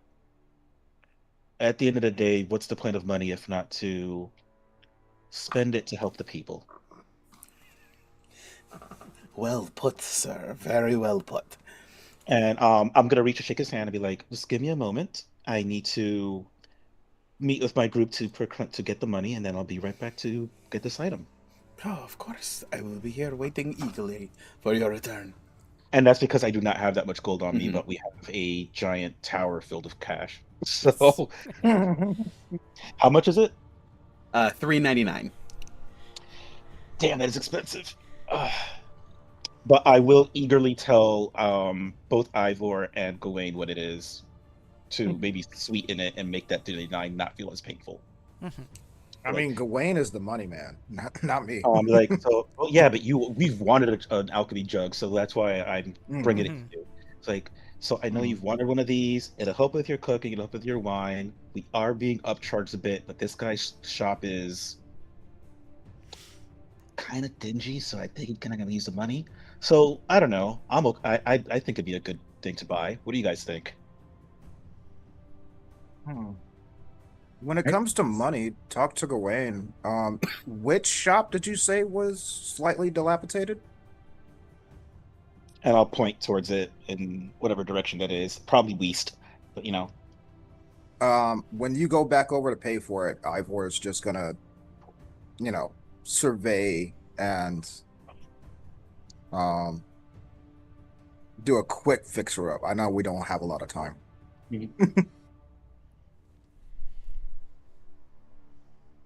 All right. So as long as Gawain agreed to. Yes. Yep. Sorry. I was writing something down.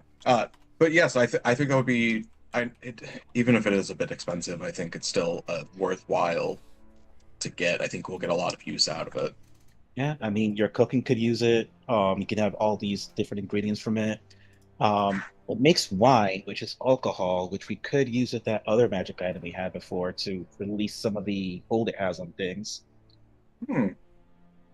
Also, I was thinking, doesn't it make acid as well? It does. It does.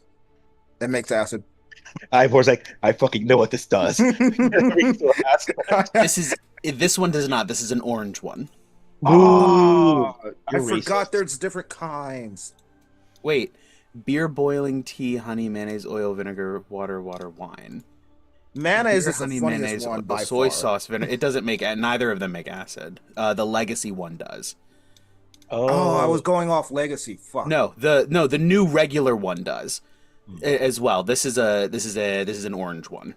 Okay. I didn't know there were different kinds. I didn't look that far into it. These ones are from Candlekeep. Okay.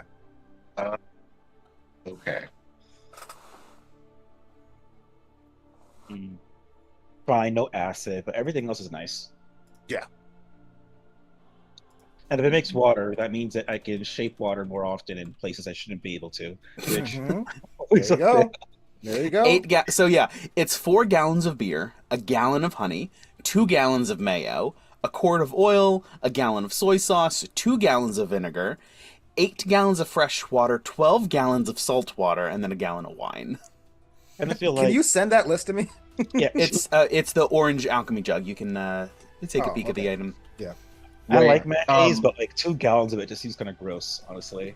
It's still the funniest one. Like, why mayonnaise? Like, why? It makes me happy. Wait, so for the Wand of Haktua, doesn't that require like rubbing alcohol? It just says alcohol, so I would assume any sort of, even if it's drinkable. Yeah, So any you have- sort you of have like. beer and wine for me. Beer. Okay, sweet. And wine, either one, depending what Mhm. you're what you want to smell like after we release you from it.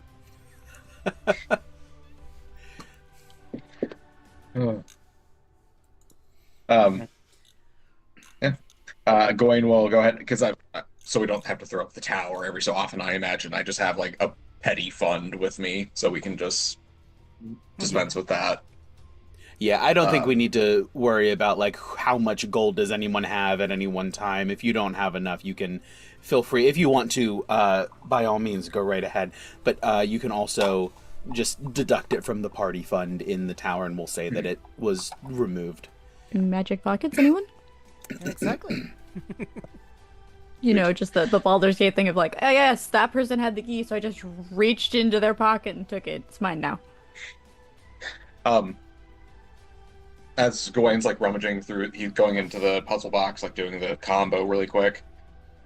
Just looks in. Did he have anything else, or was the alchemy jug like the most interesting thing? Well, I mean, it's what made me think of you at least, but he possibly has other things he'd like to come over. Okay.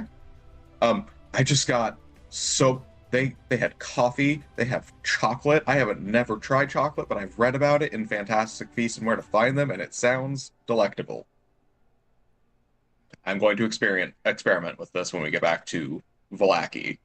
I'd forgotten I named it that. Oh Mhm. wait.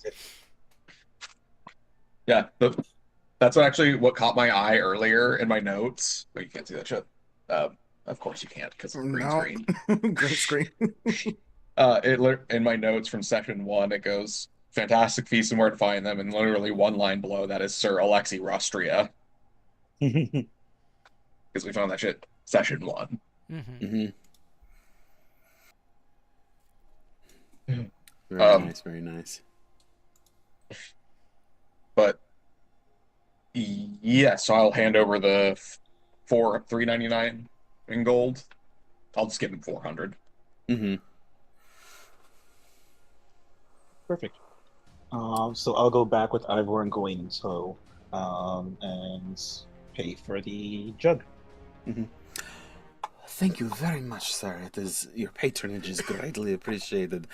I do have another wondrous item that I feel you might be interested in. He pulls out a large, like a maybe not large, but like a small crate, a large box, and sets it on the table. Actually, it's like a small little chest, like you would have like. An entire chest of gold as payment is sort of like a little chest, like a pirate's chest. And he opens it up, and inside is a metal shape. It has multiple faces, and each face is the shape of a pentagon. It is a D12. It is not just a dodecahedron. It is a D12. It has numbers on the faces. It is a dice, a 12-sided die. This I picked up in my lands in my time traveling across the plains of purple dust. This is a dodecahedron of doom. If you roll it, a random effect based on what number comes up on the face will go into effect. From wherever this object is tossed to. Is this something that you all might be interested in as well? Very quickly. Now, Ned has generally not taken his duty as an avatar of order very seriously before, but this is taking it a step too far. He immediately loses interest. Look, I love a good magic item or two, but I need to know what it's doing at all times. This isn't for me. I'm sorry. And his staff glows in appreciation. It does. It does. You take the stand and it sort of flares out a little bit. This sounds more like a Yana thing, actually. Thankfully, they're I out was playing thinking in the that, forest. I was thinking that, but Yana's not there with you. Mm-hmm. He does glance at Gawain and Ivor. Gawain is intrigued. So, do you know what it could possibly do? I have seen it glow with an internal light. I have seen it spark with electricity. And I have seen it fire off rays of cold, frigid energy. But I have only seen it used a few times. There are a number of things that I have no idea. Shopkeep, if I may I cast a spell on it? I want to cast Identify. Give me a persuasion check. May I assist that, DM? I'll say yes, and that flattens it out because he's like. Okay. I don't think I add anything to persuasion. Wait, it was a disadvantage. Yes, it would have been. I'm gonna remove that disadvantage, and now it's with advantage. Okay, with advantage then. Oh, okay. I will. My staff is glowing, and then I'll just focus its energies to restore some order to the world here. Speaking of, let me restore some. Ivor, you do have proficiency in persuasion because you were like, yeah, I'm a shopkeep, so I have to talk to people. That does make sense. That's what I was gonna do at the vendor, but I'm just gonna skip over that.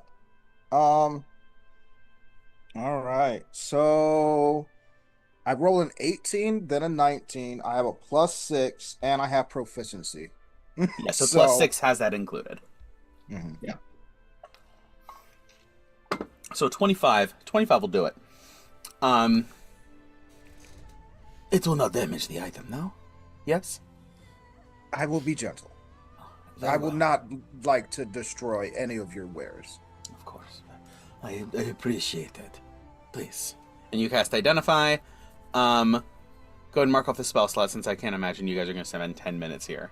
It's You're expecting to be called back. Yeah. And it is a dodecahedron of doom. This is an item that you can add to your character sheet if you choose to purchase it.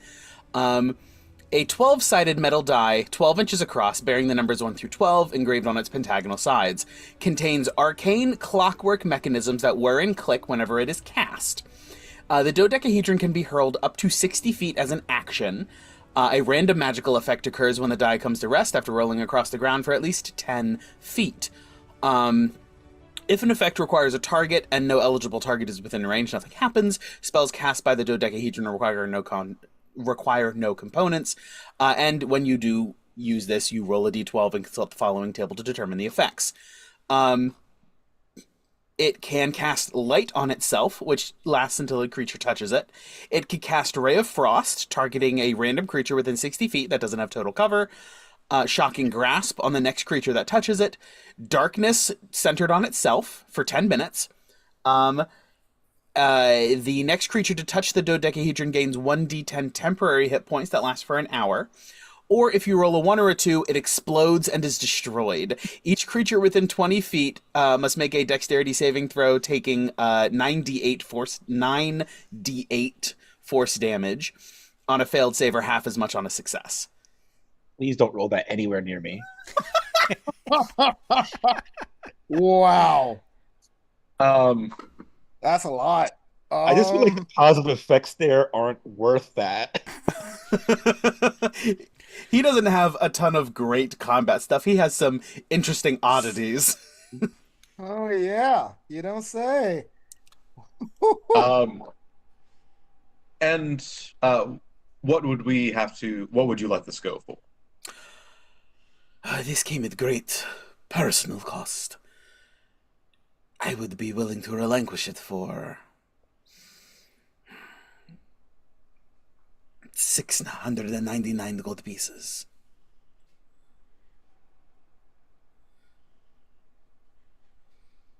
Somehow Nedro loses more interest.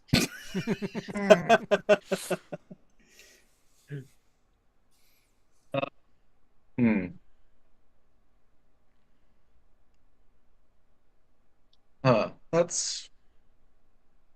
Well, due to its volatile nature, I As the understand kids say, do not let them know your next move.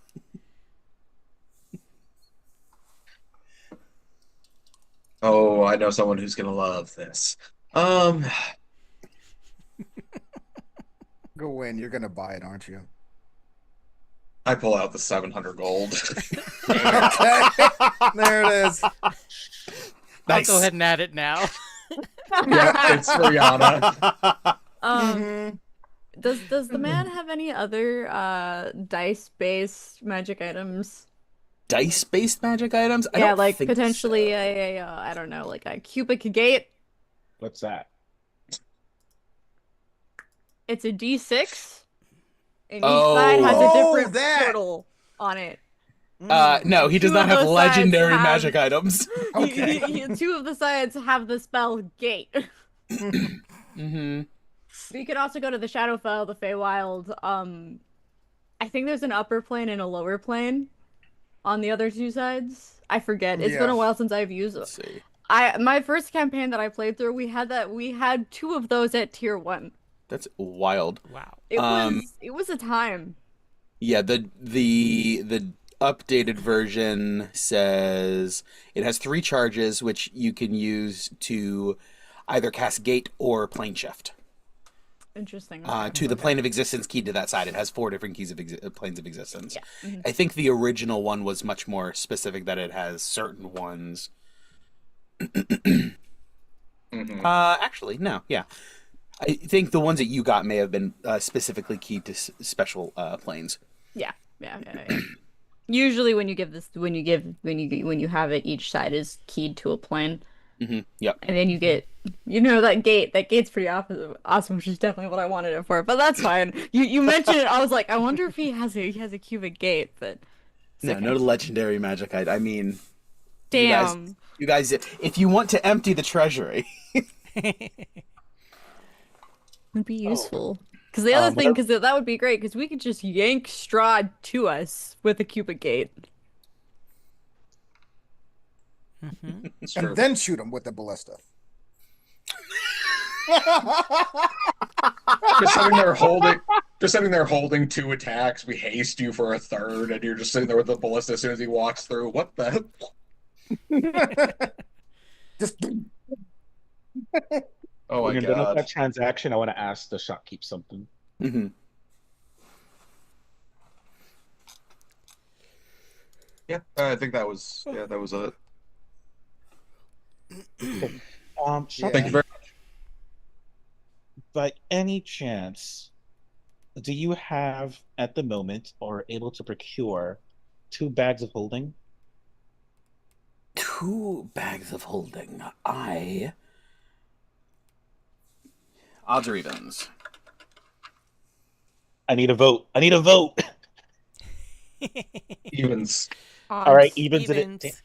Well, 3 evens beats the odd. Even. Evens. An odd number of evens. An odd number. Wow. Oh boy. All right. Guess I'm just this the is odd one great. out. Hey. Evens. Got it. I do not. I am sorry. I have not. I Do you have- haven't. encountered one recently. Well, seeing as you do tend to travel outside to get items, if you ever were to procure any, it would be just know that we would be very interested in a pair. I will keep that in mind. Absolutely, sir. Seeing as we clearly are willing to spend the gold on it. Oh, of course, I greatly appreciate your patronage, and I will keep it in mind upon our next foray beyond the mists. Thank you so much. Oh, and after Ivor identifies the D12, he doesn't say anything to the shopkeep. He just immediately goes to like the weakest point on the building, and he just starts fixing it. He doesn't even say anything. There's definitely some confusion of like what hides before it all gets straightened out and you're able to get that fixed for him. Like maybe it's something with the foundation or the roof. Well, with that's pretty much the interesting things he has. He has a number of other trinkets and knickknacks, but those are the ones that you guys would be interested in. With that, we can go ahead and fast forward back through being summoned and speaking with Aragal and Luvash, and we pick up now as they join you inside the. During that time, Ivor ritually casts Detect Magic, does not seem to believe that there is anyone masquerading as somebody else, specifically Strahd masquerading as anybody else. And you invite both of them up into the rope trick, and the conversation is yours. As you guys were interested in speaking to them about... You wanted to speak to the Vistani about the Fanes. I think Madame Eva was the intended... It was the person that you were hoping to really get a hold of, but she is not at this camp.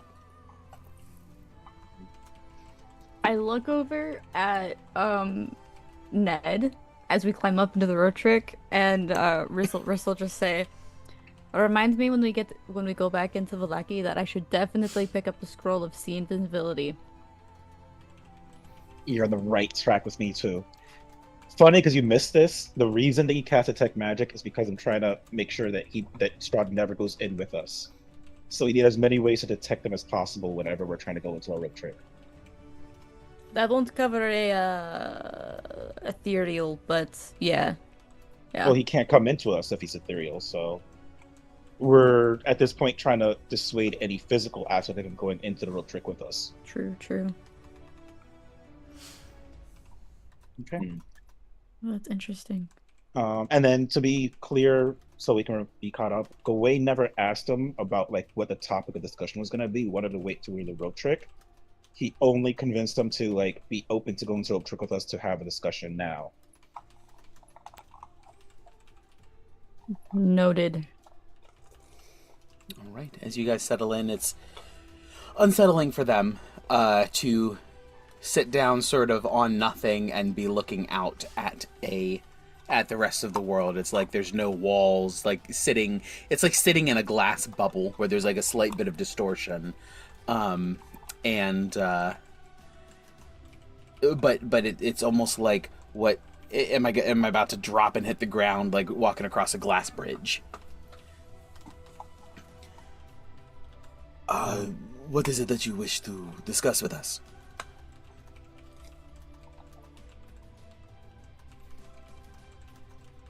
Oh. Do you want to go for it, Gawain, or do you want to... Okay. Gawain? You go for it. Okay, no, because you established the initial connection, I figured. Oh, okay. Yeah, that's right. We're currently looking for information on doing research on the nature of the three Fanes of Barovia. And I would like to give a bardic inspiration to Aragal. Okay. As he's pondering to see if I can help him jog his memory.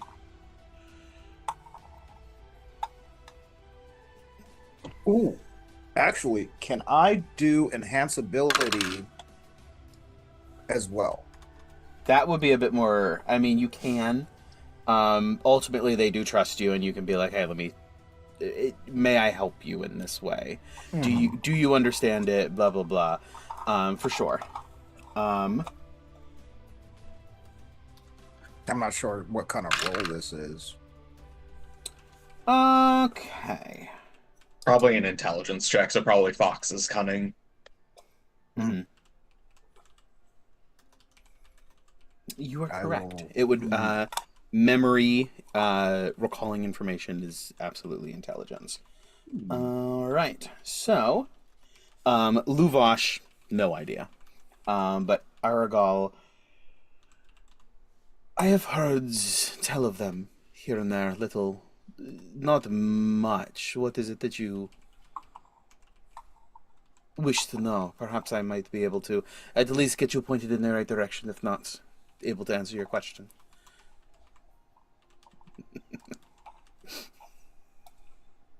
Um, Honestly, the Riss is the academic on this particular uh, excursion of ours, so I think questions would probably be better directed at that.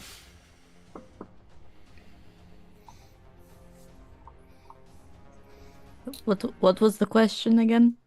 What are you looking to learn? Like, how can I be of assistance? And then above table, we're specifically looking for information on the Fanes Mm-hmm. because they can go outside of Barovia. So What? Sorry, why do we think the Vestani have more information about that? that's what I was trying to remember because when we and that's kind of the problem with like because I didn't take notes from like 2 weeks ago when we met. When we were in the first rope trick, we kind of discussed the three groups you want to speak to. Mm-hmm. One of them was what you call it, Van Richten. Van Richten. So we crossed that out, and we pretty much asked everything we needed to do. Yeah.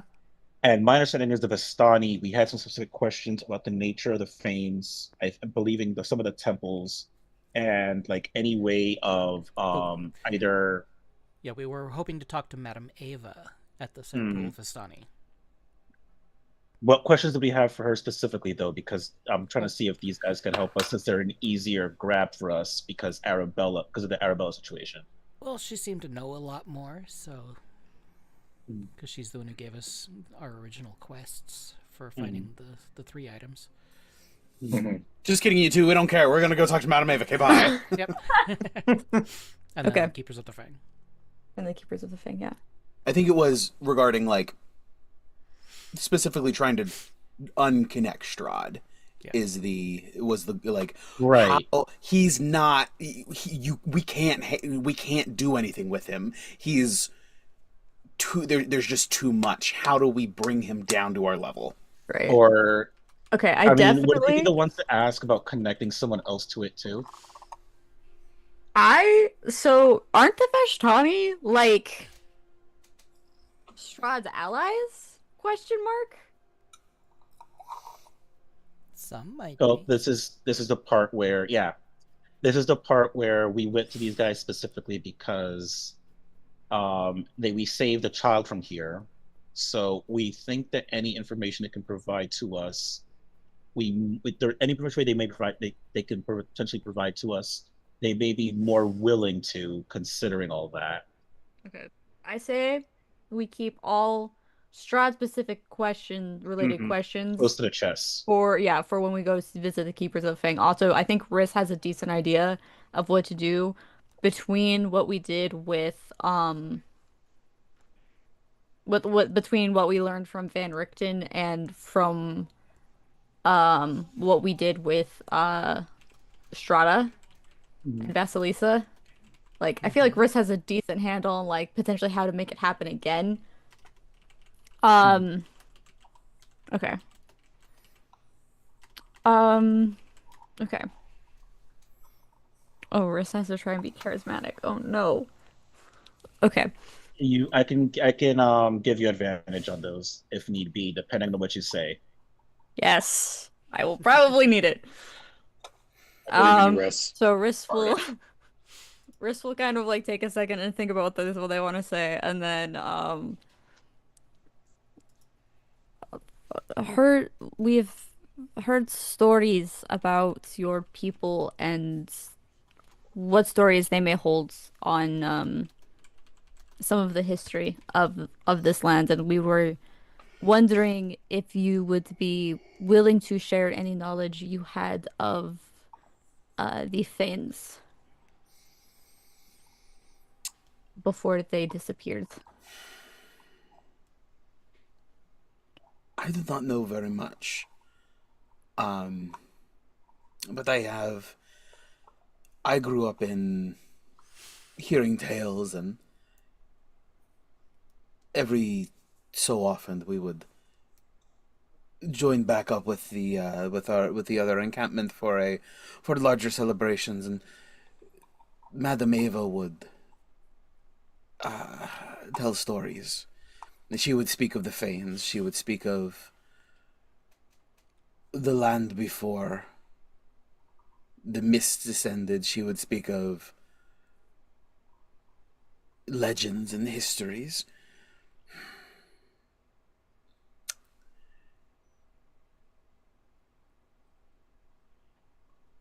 I unfortunately do not know very much. I was very young, and they were stories for young children. Was there like as specific as you are able to be would be greatly beneficial to me as I try to as I'm. Of course, of course. I'm. Forgive me. There's also as I grew up in Barovia and Velaki, so there's also some legends and stories were with us as well that people would tell. Not nearly as many, and you had to dig for them, but I am decently interested in the differences in the legends between what you would have been told and what I would have been able to learn through my digging, and what potentially Yana would have learned as well. Um, do you know where Madame Eva learned the stories? Oh no, Madame Eva is far older than anyone else I have ever met here in Barovia. She was a wrinkled old elder when my grandfather's grandfather was but a child. She has been for generations. I assume that she learned from perhaps she learned when the land itself was ruled by the Fanes. For all I know, she might have still been there.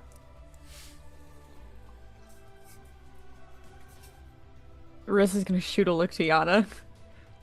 Be like, huh? It does kind of fit with some of the stories I remember hearing about her.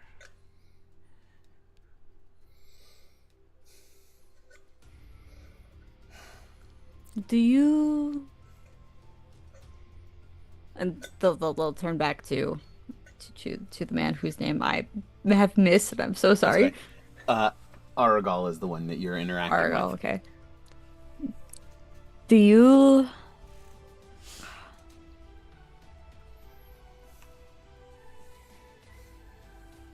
Sorry, I'm trying to figure out what words to say. What were the focal points of the stories? What were the Fanes heroes, benevolence? What how did she tell the stories, I guess? Oh yes, they were beautiful women who were caretakers of the land, and the old the old inhabitants were would worship them for a good harvest and calm weather and gentle winters and easy winds. Very much of a tribal persuasion, sort of a tribal understanding. I always thought they were legends, but perhaps they were more. They were more real. There was more truth to them than I had given them credit for. Well, their temples that have been left behind would point to the fact that they were at least at one point worshipped as if they were real. Of course. Absolutely, I agree. Do your people know anything about the temples? About the temple's history? About the history? They were long abandoned even before Strahd made his conquest. I do not know much.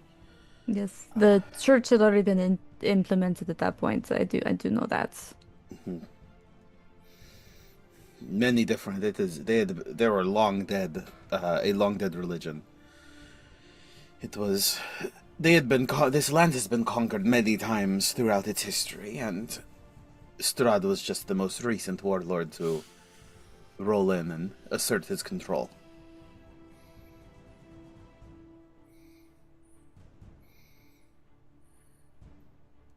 Interesting. I do apologize. I could not be more helpful. I could reach out to Madame Eva and let her know that you are interested in discussing this with her. That would be extremely helpful. Not to say that you were not unhelpful, because discussing this with different people is fascinating, and you know. You are very kind. But yes, and we do know. Like I said, I've studied the legends. Yana also has studied the legends, so it's more like we try to learn as much as we can about them. So even if it doesn't necessarily, you have provided a new perspective, even if you have not provided necessarily any new information for us. That's very kind of you, thank you. You spare my feelings, at least. And my pride. But yes, I will send word to Madame Eva and the other encampment to let them know to expect you, that you will be coming. And of course, that's very kind of you. Want to talk? Yes, absolutely. Of course. This is the least I can do. And how do we find this encampment?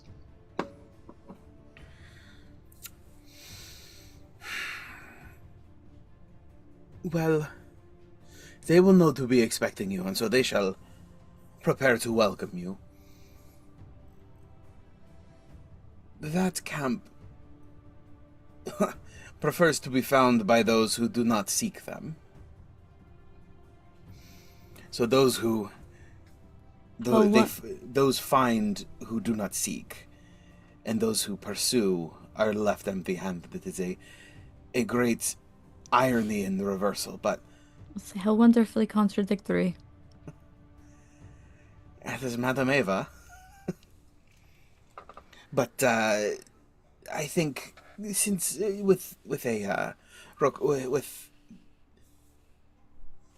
will let them know, and they will be ready to greet you. What should we look for? Oh, you will know where to find them. It will be where you expect. I feel like he's speaking in like metaphors right now. At the Ser pool. If that is where you expect them, that is where they will be. That's what we met them last time. Madame Eva. Nothing if not enigmatic.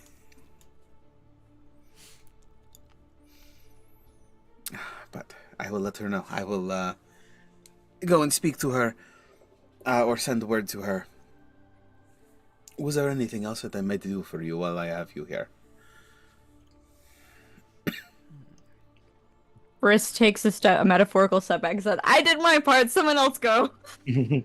What do you know about the Temple of Amber in the Gakas Mountains? The Temple of Amber. It is a dangerous place. It is...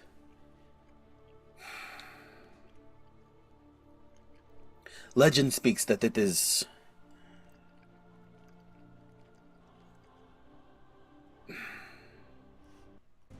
It is full of legend speaks that it is full of danger.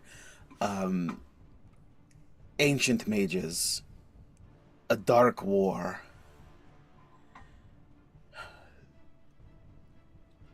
Beyond that, I have been told to stay away and stay out of the mountains. Unfortunately, I do not know much more. I'm sorry. Do you know of anyone who may have gone in and has come out since? Who has gone and come out? No.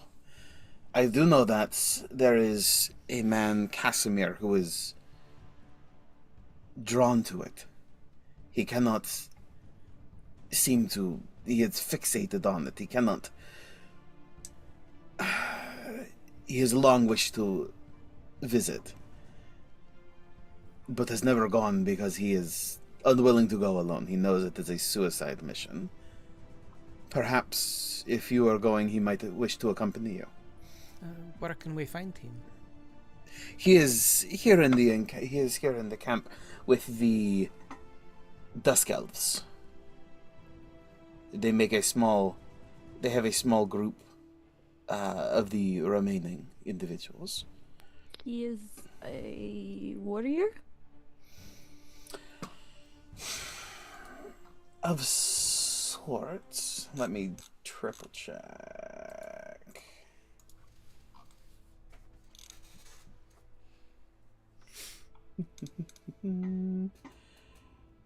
A warrior? No, he is more of an academic. He studies spellcraft, but he is very interested in going to arriving at the temple in the mountains. Do you know why he's interested? Let me see. That's not helpful. That's a 10. 10 sounds helpful to me.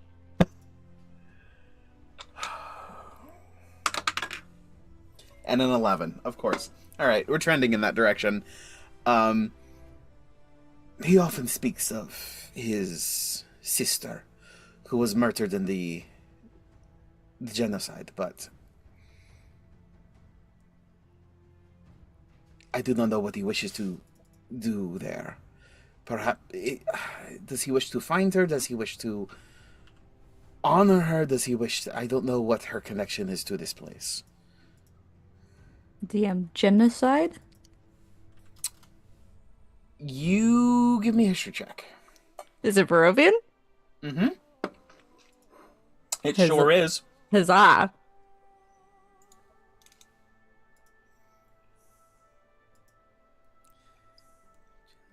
And you have your bardic if you need it. I don't think I need it, I'll be completely honest. That's a 25. 25. Absolutely. The Dusk Elves. Dusk Elves are a dying race. Nobody really sees them anymore. However, they have a major role in Barovia's history up until relatively recently.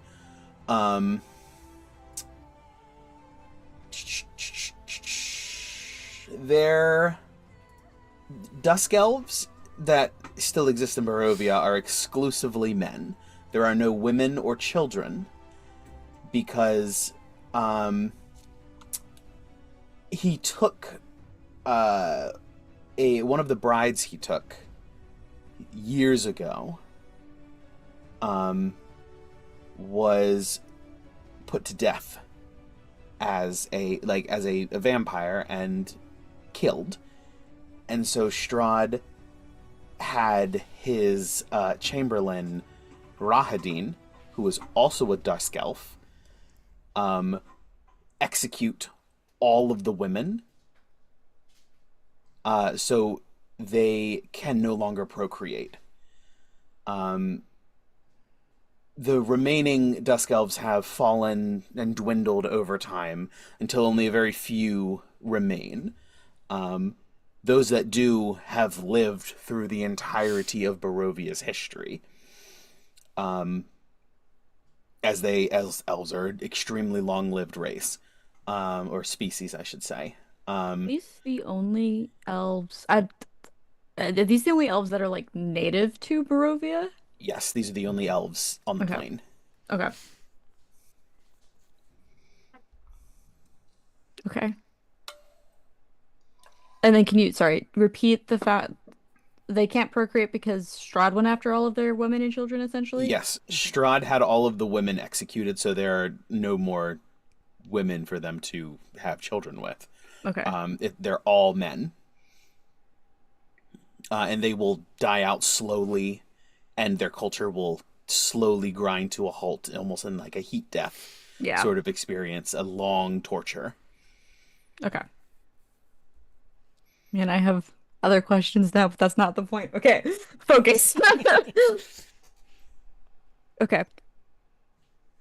I would be very interested to speak with him before we leave. Of course, he is with he spends his time with his brethren. But I am sure that he would be happy to speak with you if you mentioned that you are interested in the temple. Of course. I am also a academic, as you called it, and interested in what insight he would potentially have on magic and things.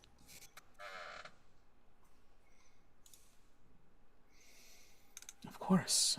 All right.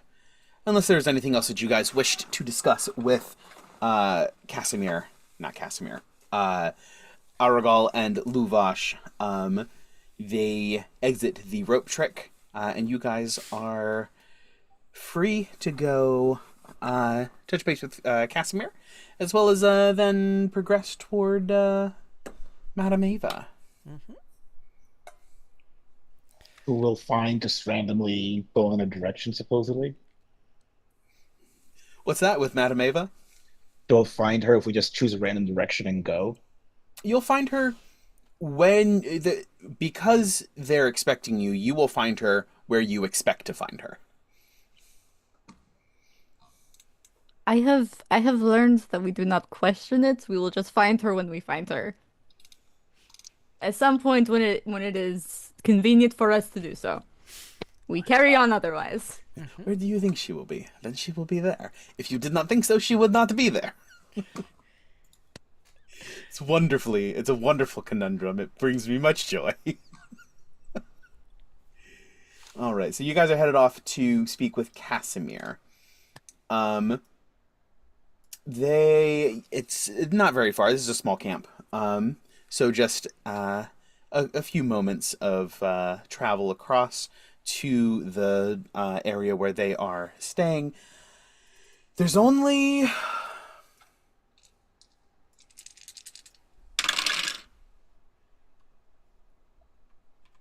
There's only 20 Dusk Elves here. Of the entire species population that was once here in the land of Barovia, only 20 now remain. A slow, poisoned death. As Strahd intended. Cool, man. There are only a handful of them are in a position where they're able to go out and about and do things. Several of them are extremely old and perhaps not senile, but they would need to be need to be assisted in many daily tasks. Sharp as attack, but physically just not capable. As you guys approach, they acknowledge you visually. And one of them comes out to meet you. Hello. Welcome to... Wow, hello.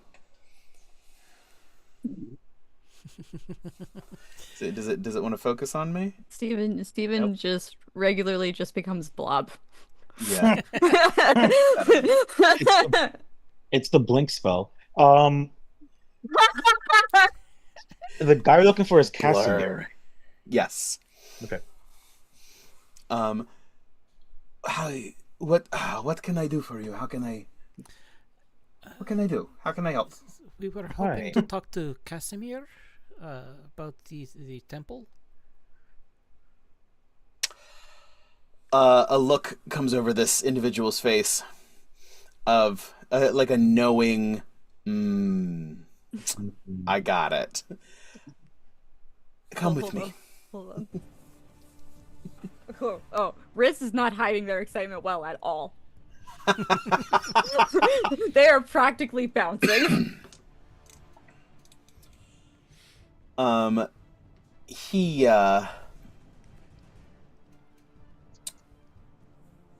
this individual leads you over. Casimir is inside, and he knocks twice and opens. Casimir, there are guests here. They wish to discuss the temple with you. And all of these individuals are very, very pale. Dusk elves and Shatterkai are difficult to distinguish sometimes. Some lore, previous edition lore, have them like similar. Sometimes they're, I don't know if they're just called the same thing, but they occupy a very similar space in like the sort of like edgy elves. So, and they're obviously very pale, very dark hair, light skin, dark eyes. This individual knocks on the door twice, opens it up, tells Casimir you guys are here to discuss the temple. Please be my guest.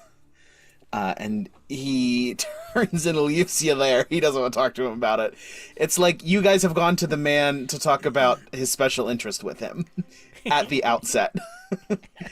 Oh my god, we met Riss's best friend.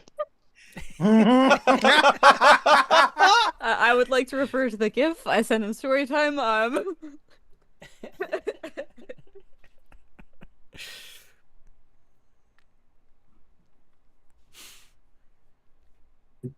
Okay, so your question, Riss, I'm reading your question. Yeah, that's for later Okay. But Okay. like, yeah. That's not like a super right now thing, but like, Riz has some thoughts in the back of their brain. Anyways, Riz will probably immediately step up and be like, hello, you are, Casimir? I am. Yes, I am. Yes. You You may call me Riz. Riss, it is very nice to meet you. Oh, it was nice to meet you too. We were talking to Aragal.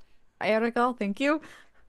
Aragal, about some things, and he mentioned that you were interested in the temple that was on Mount Gekis. Oh yes, I have long wanted to visit, but it is a nightmare to get up there. Indeed it is. I was wondering if you he said you had some knowledge or theories, or I was wondering if you would be willing to discuss with us anything you might know. Let's see.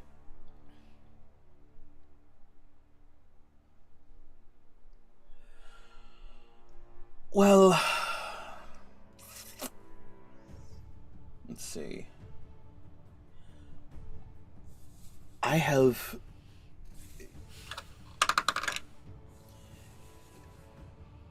He looks at you. Are you person who... Because he's speaking with you specifically. The rest of the group he's less worried about. Are you... If he were to say some crazy out-of-pocket thing, would you likely believe him? Like, what's the vibe of, like, can I trust you to, like, really talk about this? I think Riss is attempting to put forward a, like, in terms of being, like, a scholar and an academic and a historian, trying to put forward a, like, professionally curious vibe or, like, aura. But I definitely think that they're just, like, legitimate excitement and just, like, the thought of being able to discuss, like, theories about somebody who has potentially, like, knowledge of ancient magic. It's absolutely just, like, shining through. Okay. There is very much kind of excited puppy vibes. I rolled a chill check and I got a nat 1. They're not chill right now.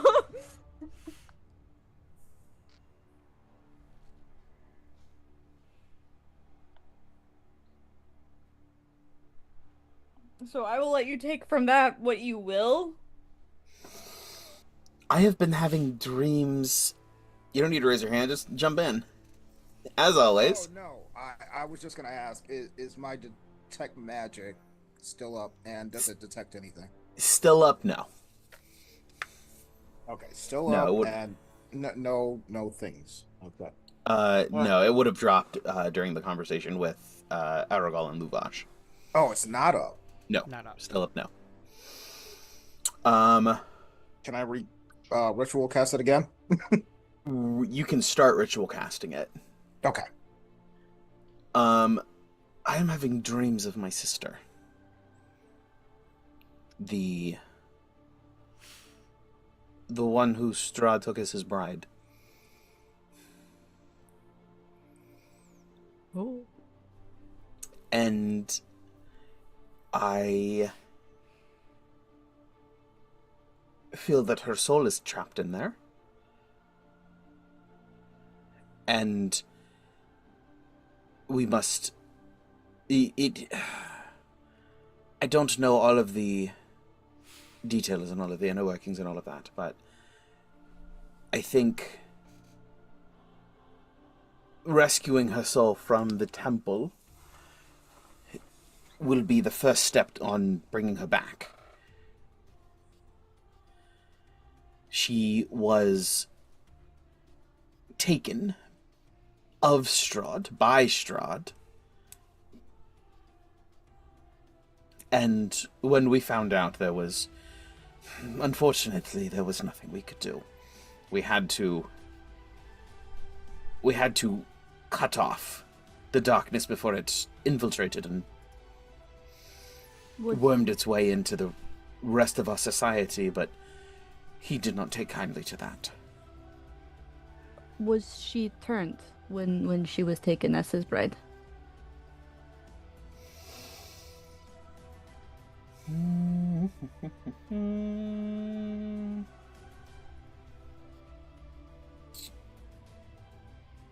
Sarah, I don't remember off the top of my head. Do you know? No, she was not. I didn't think so. No, she was not. She would have been, which is why we needed to step in.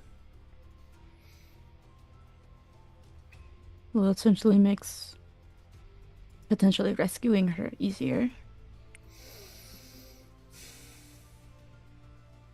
And I apologize if this is too personal, but what do you see in the dreams? I see her. I see her face covered in blood. Like it was the last time I saw her. And she tells me that she is there. And that I can free her. She will be with me again. If I can get to her. If I can bring her back. Her body lies in the catacombs of Ravenloft, but that is step 2.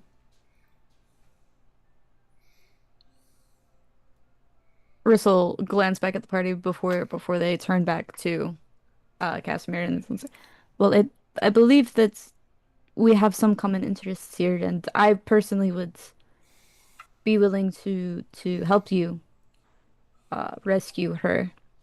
We also have interest in the information that Mimi contains in the Temple of Mount Cacus.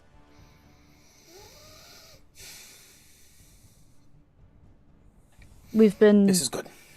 I don't know how much you know about what our group has done or accomplished in the last year, but we are looking to take down the devil and end his reign for once and all. That would make me very happy. Perhaps this would also have the temple might also give us a way to break the cycle and end this as with a note of finality that we both seek. I was hoping the same. I know that it is one of the few places that would have such information from before the mist closed off Barovia.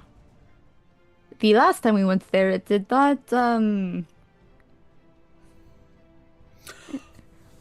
you have been there. You've been there as well. What happened? What did you briefly encounter?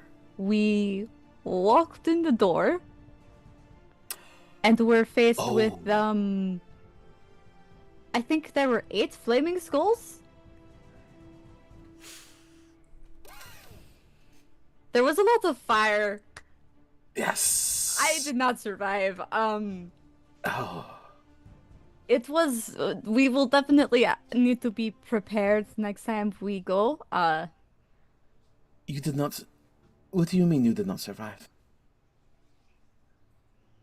Well, with the abbot's help,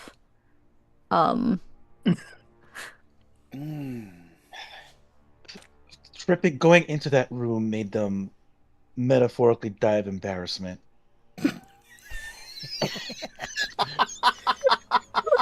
Afterwards, we spoke with our good friend the abbot. This is the reddest you have ever seen Riss in their life. I think she might. I think they might die of embarrassment again. Afterwards, we spoke with Making me the look bad abbot in front of the cool wizard. who made them feel better. Ned says, "We can't cover for the fact that I don't think we're going to be telling people you just die all the time, you know?" But it's like, Risk prides themselves very much in knowing everything, and it very much wasn't their fault this time, but they took it hard. knowledge is power, and it is important to know what you're getting into before you just waltz in. Thank you. Thank you. Someone understands. I have scoped and looked and tried to perceive as much as I can, but I have not dared to step foot inside. It looked incredibly dangerous. And I am... Don't take this the wrong way. I am glad to know that I was right to be so careful. No, yes. I also am glad that you were careful.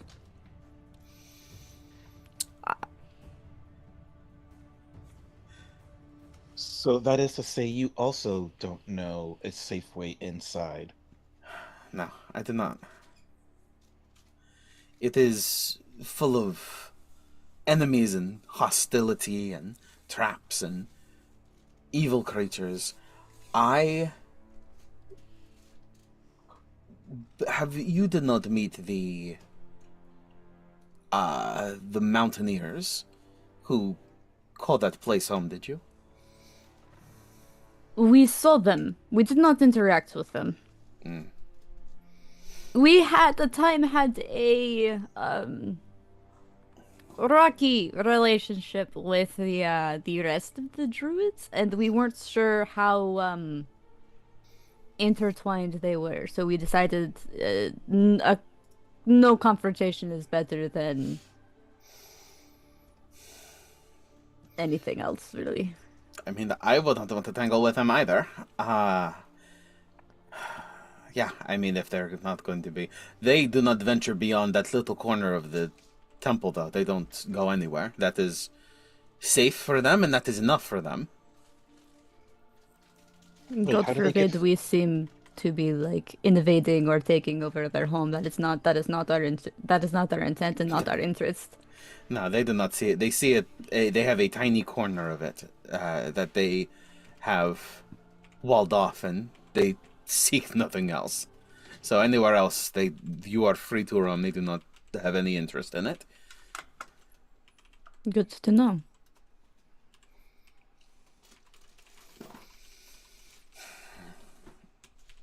When were you thinking of making this expedition? We had a couple other things, a couple other theories and things that we were tracking down. We're actually going to be hopefully talking with Ava about some things soon, whenever we are approached by them. There's another group that we would like to visit here in the next day or so, like briefly glancing at Yana, to get some more information. So I can't, but I must confess, it wasn't something that the group had discussed really, but I must confess that I am very much wanting to go back and carefully try again. Oh, okay. He is going to. He's also like easy to read, visibly disappointed. It isn't a oh, let's go right now. Oh, that is fine, I suppose. If you whenever you're ready to head back up there, please let me know. I am ready to go at a moment's notice. Of course. Or I will be ready to go at a moment's notice. I very much want to investigate this and explore. And see what we can do. Of course. Yes, we've got some business in the East Valley.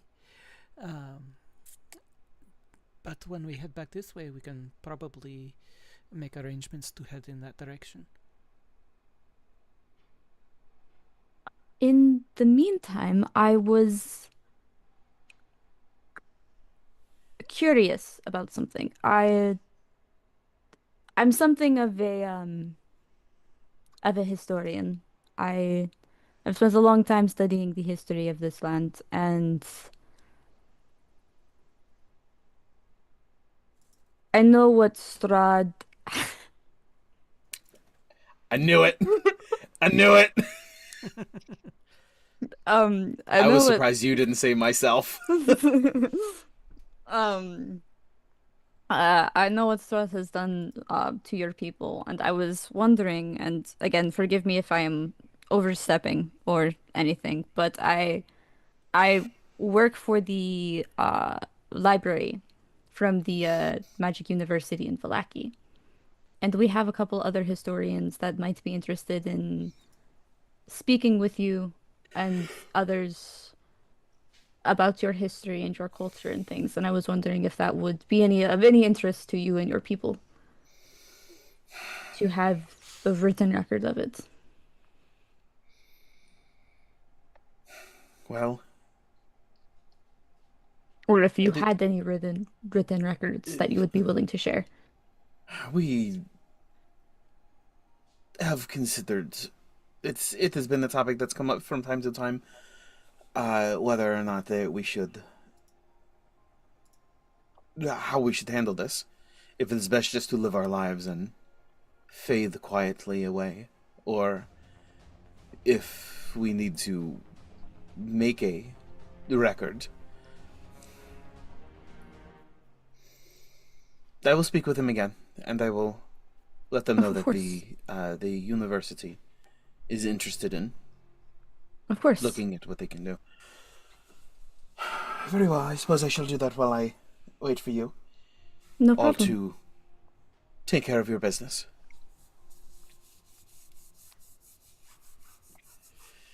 What I need is a sticky note that I can just have all of the ongoing stuff going on. Casimir, Yvonne, because I'm always like, Did you have anything with her? Did she do something for you? What is he? Were you expecting something from him? Oh, then yes, he has it. I need to be more organized. That's what I need to do. All right, but yes, absolutely, I will bring it up with the others. Of course. And of course, whatever you decide, just I wanted to have the option there if it hadn't been presented to you before. Absolutely. Absolutely. All right, well. This is exciting. I am finally an expedition. Yes. I've been waiting centuries for this. I hope we can live up to the expectation. I am sure you will. I am sure you will. All right. Well, I should pack and be ready for when you get back. And no. Yes. Yes. I will pass along a message via a sending spell when we are on our way. Okay. I will expect it. Thank you. Chris looks thank back all of at you. the group. Anything else? No, I think Well, that covers you- it for me. Riz, you actually answered my question. My apologies. My name is Ivor. Pleasure to Ivor, meet very you. nice. Very nice to meet you. These are my friends. Sorry. Like I said, I'm Riz. Gawain. Yana. Ned. Ned got some street meat from one of the Vistani vendors. Ned was just like, oh, they're talking magic and like history and stuff. They're gonna be there for a while. But I know what this is about.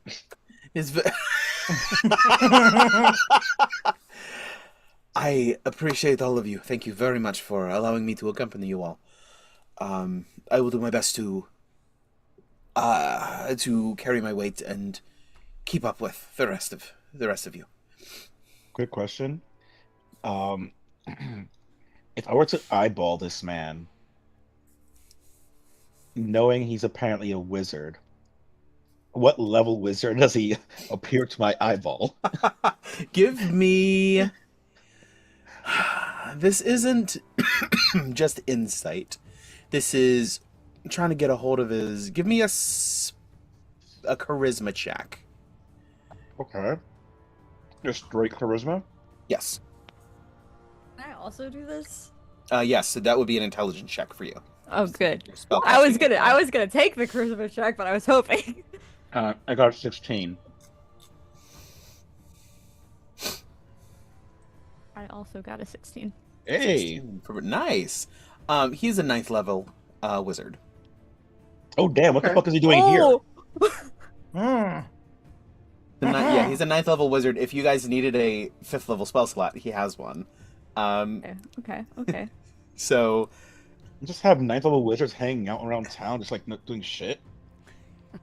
To be fair, wizards don't have a lot of hit points. Like, if you don't got a party, you're kind of...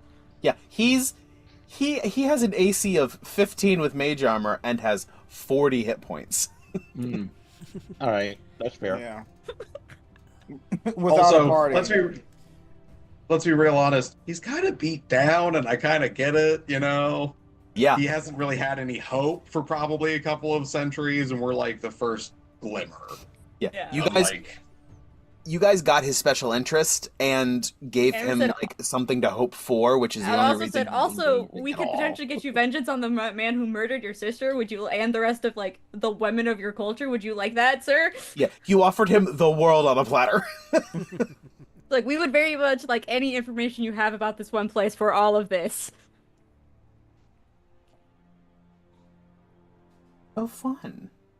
Yeah, these next few days are gonna feel like centuries to him. Do you wanna swap spell books or like compare notes of spell books? While you're there, I'm sure that you guys could have talked about this. Yeah. He has, let's see, first level detect magic, mage armor, magic missile, shield. Second level misty step, suggestion. Third level counterspell, fireball, fly. Fourth level greater invisibility, ice storm, and fifth level cone of cold. He also has Arcane Lock, Comprehend Languages, Hold Person, Identify, Locate Object, Non-Detection, Polymorph, Protection from Evil and Good, and Wall of Stone. All of which he could... Here, I'll put a screenshot. I like that non-detection. If you wanted him to, you could have him work on some... You could see if he would work on some scrolls that you could then transfer into yours. I definitely non-detection. And I could give him any gold he would require to make these scrolls. Mm-hmm. I'm sure we could pull that out of the party fund pretty easily. Riss didn't spend anything else at the Vishtani, all right? Like, is anyone surprised they're buying more magic? Riss didn't spend anything. Y'all spent over 1,000. You spent 1,100 gold on trinkets. Give me this. Yana spent nothing. That was just a gift.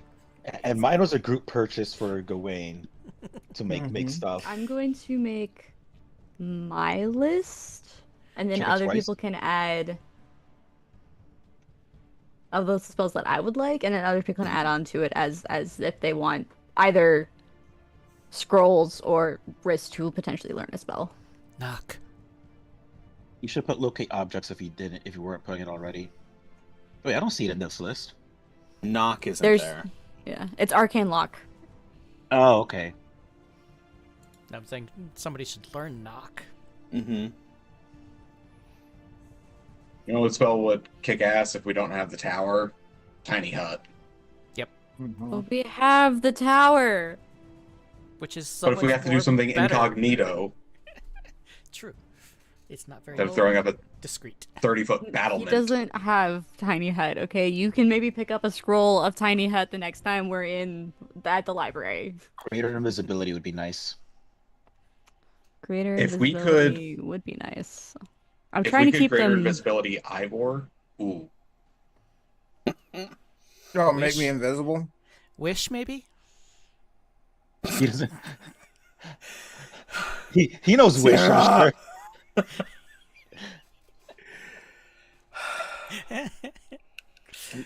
This isn't just a wish list. Hey. Okay, these are in order of. I am going to put these in order of like how much Riss wants these. Mm-hmm. Wow, I did not spell his name right. Yeah, Yana's the only one who can't cast magic in this party, so she's envious. Oh, actually, that's a great question, DM. I might just shoot us in the foot here. How do you rule scroll casting? Scroll casting is like normal casting. Regular. Is it raw? Yeah. Your rules raw? Okay. So sorry, Yana, you are SOL'd there. I No know. magic for Yana. No, that. No, I think it's dumb that you have to be able to cast this. Do I? Actually, I don't know if the rules changed. We've already been running it as in anybody can cast any scroll, because otherwise a lot of people wouldn't be able to cast the spells they have. That's true. I don't do. It has to be on your spell list.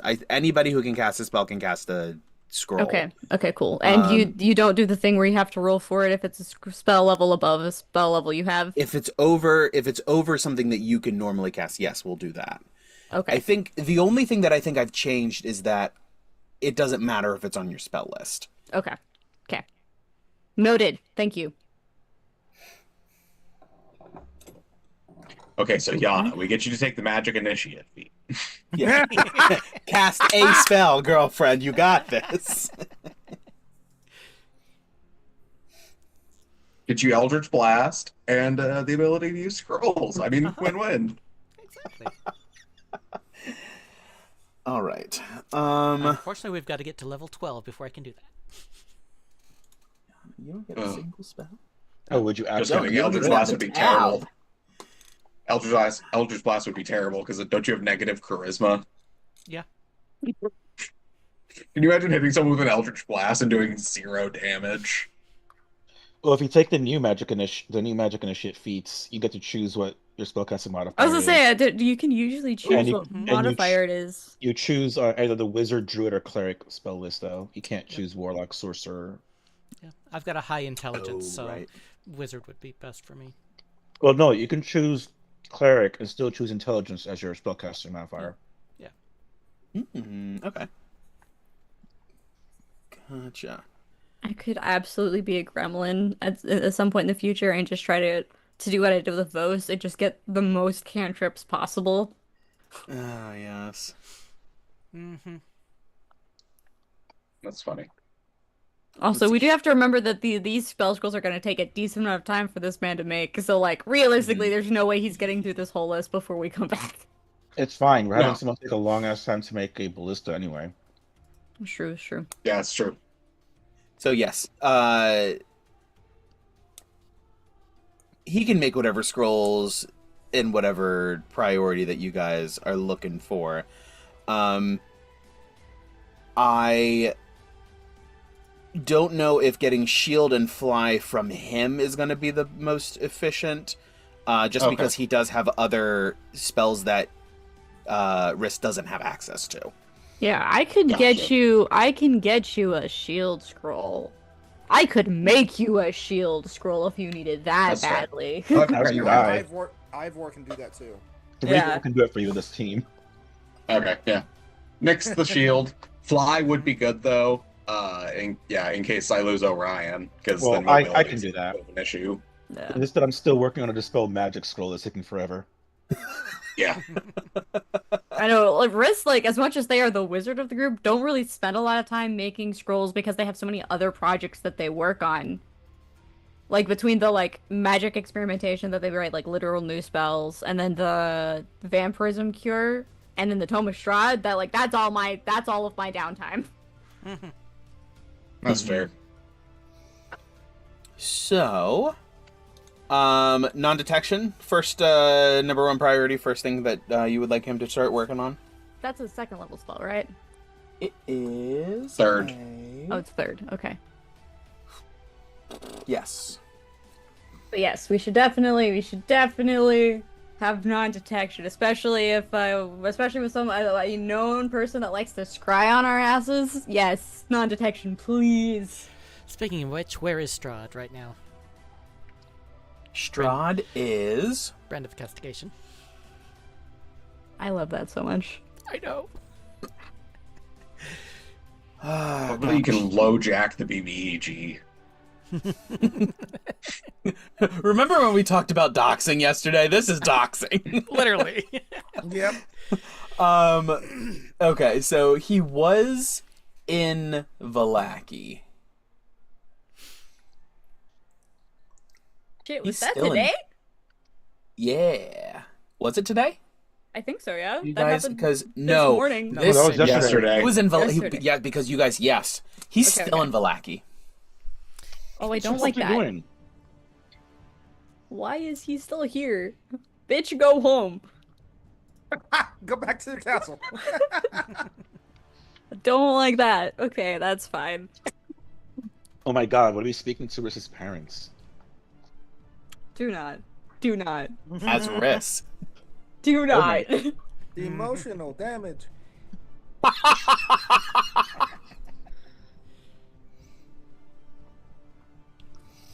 Okay, Riss will Uh. emotional damage Strahd. It'll be fine. It's psychic damage, really. Yeah. That is emotional damage. All right, so I will make sure the rules for crafting the non-detection scroll. See how long it's going to take. I can't imagine that it's going to take significantly longer than you guys are going to be. At least Honestly? getting that, since he's going to be able to work on it through the whole day. So he's Yeah. going to be able to put a lot of work into it. So Honestly, go ahead. depending on how long it takes to do the non-detection scroll, I might bump comprehend languages up first because it's a first level spell, and I definitely want to have it. Well, I guess if he has it, it won't be a huge deal. I definitely want one of us to have it prepped when we go to the temple, Okay. so that like we can actually use it. Because I need a pin crafting. All right. Sources. Is that what I just seems smart, you know. want. DMG. Is crafting in the DMG or in the PHB? I I think I know it's in the PHP. It might be both. Crafting It might be DMG. both. Magic items. I believe That's I believe the answer is yes.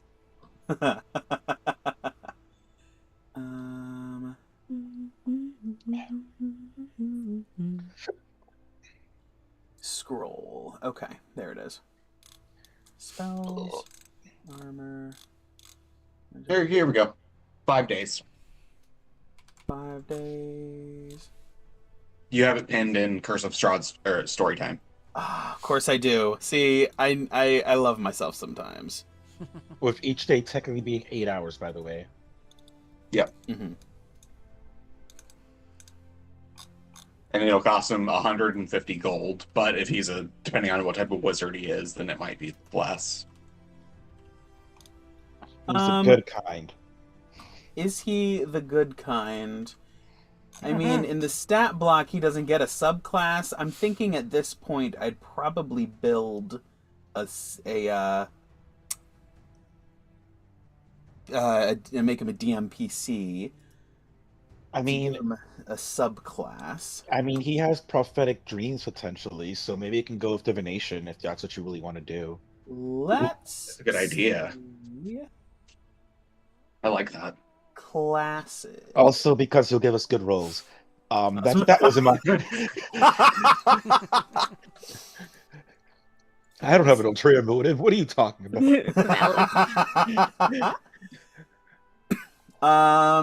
Somebody roll a d20. Got it.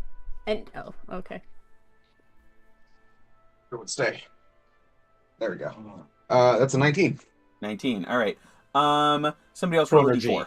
Oh. A D4? Yes. I got the D4. 1. 1. He is a 2024 abjurer. Ooh. You get that shield. Ooh. That'll help with that 40 HP. Yeah, That well. truly will. Now it's 41. No. Let me see. I forget how that shield works now, because it might be different. Arcane Ward. You cast Abjuration spell with the spell slot, simultaneously use a strand to create a magical ward on yourself that lasts until a long rest. The ward has a hit point maximum equal to twice your wizard level plus your intelligence mod. Whenever you take damage, the ward takes the damage instead. If you have any resistance or vulnerability, apply them before the wards. Basically, it's temporary hit points. Mm-hmm. Well, kinda, because you can put temporary hit points on top of Correct. It's not temporary hit points, but it acts like them. Yeah, and I think temporary hit points go away before this goes away. Maybe? Yes, because temporary hit points disappear on a short or long rest. Oh, I meant if you're hit, does this go away first or temporary hit points go away first? I forget which one was. The ward has a hit point maximum. Whenever you take damage, the ward would get hit first, then temporary hit points. As far as I can understand. And whenever you cast an entry skill to spell slot, the ward gains hit points equals to twice the level of the spell. Nice. Yep, so if you cast shield or absorb elements or something like that, then he'll get he'll recharge a bit. If I make him if we bump him to 10th though, he gets Spellbreaker, which he adds his proficiency bonus to counterspell and dispel magic. Yep. Interesting. Maybe we'll see. Yeah, and then also because he's level 9 at least, he can also project that duration shield onto one of us if we're 30 feet. Mm-hmm. Yes. As a reaction. What level are you guys? Are you 10? 10. We are Yeah. 10. We're 10. Maybe I do make him 10 then, just to match you guys. I was actually going to ask this. I forgot to ask this last week. Does finding Van Richten and not getting Riss murdered count as us doing a thing? No, not like that. Aww. Let's So try it's that. actually I was just thinking, I was like, oh damn, it's been a minute since we leveled up. It has. A for effort. trying to think. A for effort. Gotta try. Was Okay, it guys, when we're gonna Strahd go- came we're back? gonna Is that go- what you guys leveled up at last? Yeah. No? Yeah. No. Let's see. Yes. I thought I feel like that's that. I don't think I could have shorned a level up out of that, but I could be wrong. It's the last time. It's when we left Castle Ravenloft for sure. Oh, right.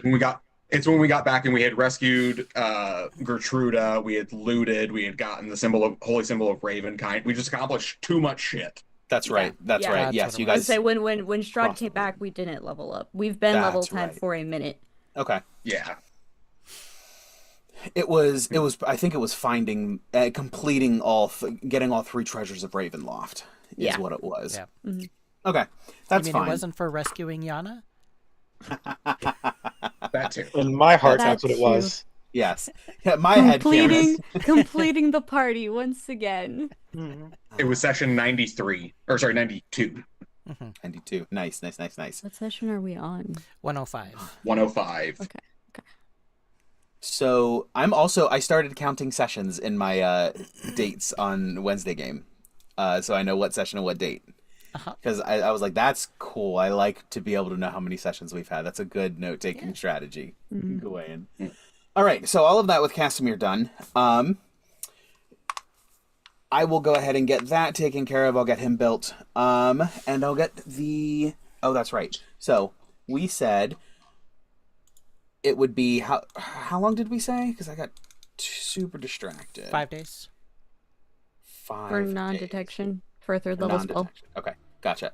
So yes, is non-detection priority then? Or do you want comprehend languages? Because he can prepare it if needed. How long will it take to do a first level spell? What, 4 hours? 1 day. 1 day? 8 hours, yeah. Wild. Okay. But if it's an abjuration spell, then it's halved. It should be because of subclass things for wizards, right? I think that's only for putting spells in their spell books. I think that's right. Oh, sorry, I was thinking of the scribe wizard. Yes, that's what you were thinking of. The nerdiest of all wizards. I have one of those. Not Riss. They're very powerful. They're great. I love them. They're awesome. I was like, what am I gonna do with my Eldritch Knight? I'm also gonna make him a scribe wizard. What is mightier, the pen or the sword? The answer is yes. Pulls out a sword that looks like a pen. But no,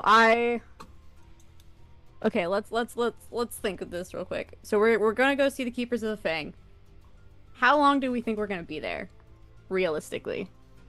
I'm assuming Yana's gonna at least want to spend the night because, like, seeing her girlfriend. They have a lot of makeup sex to catch up on, honestly. Not makeup sex, but like catch-up sex, I guess. Yana was captured for a while. Yeah, like it's been a couple weeks. Yeah. We don't even know if her girlfriend knew, if I'm being honest. There was a lot of shit going on. No one may have contacted her. So.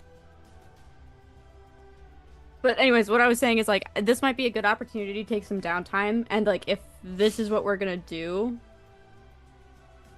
is to, like, if we're gonna go to the temple and, like, this is what we're doing next, actually, like, sit down and, like, prepare for the temple.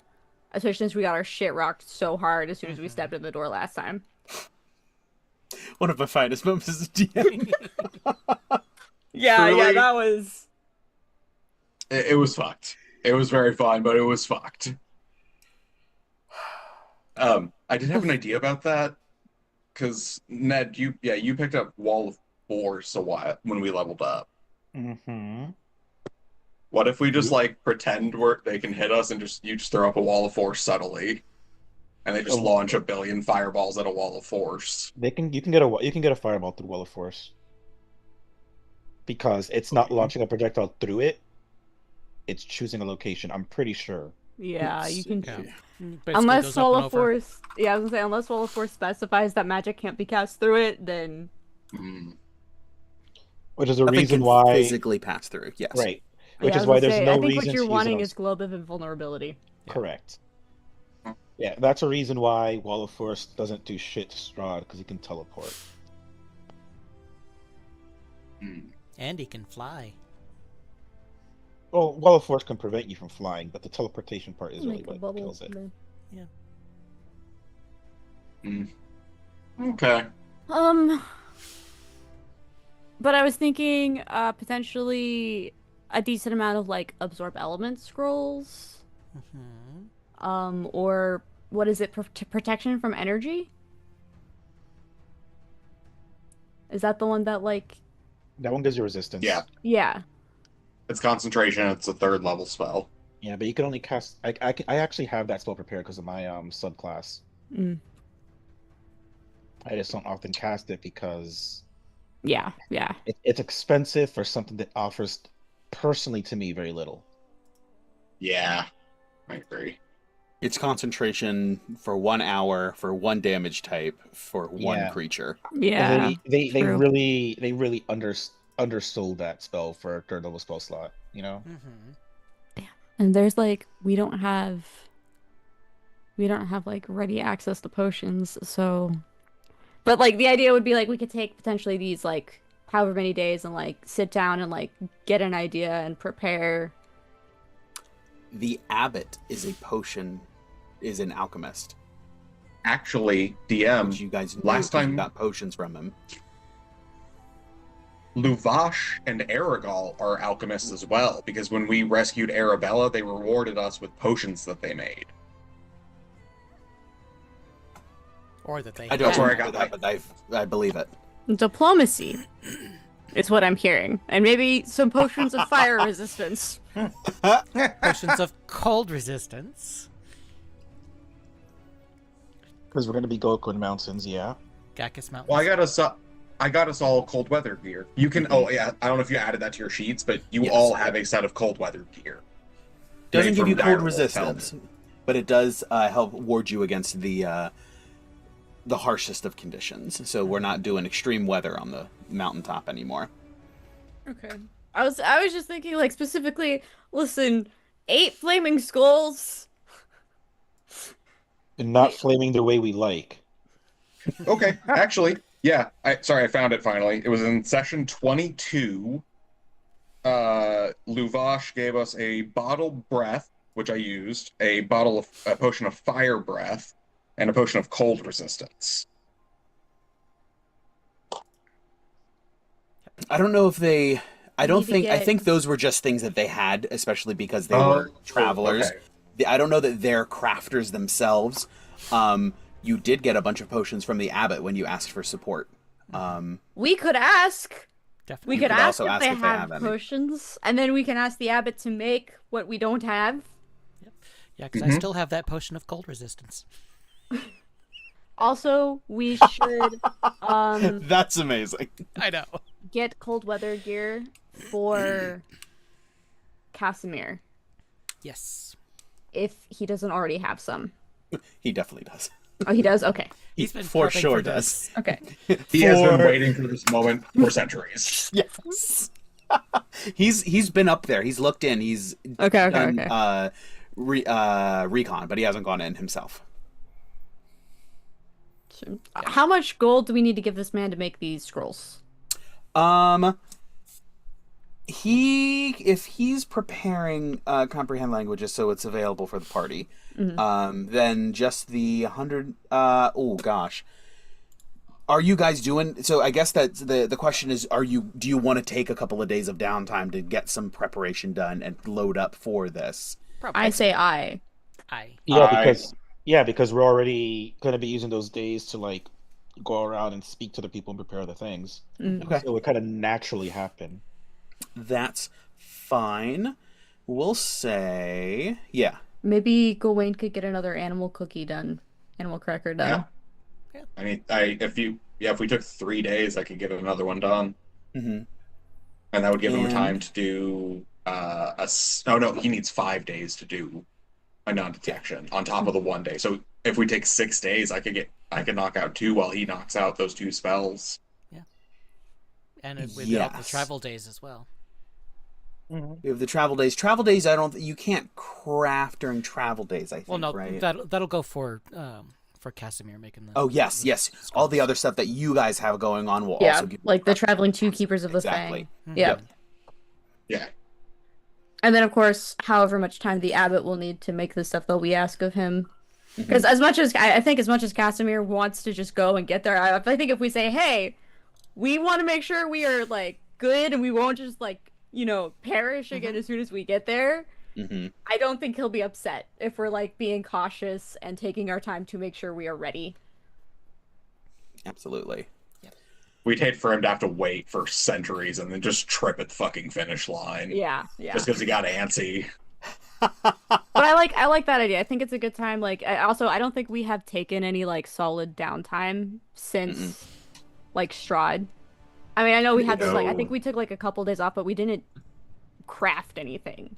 No, it's been before. The last time we had downtime is when Gawain made the old animal crackers. Yeah. That was Yep. like right after Yana got yoinked.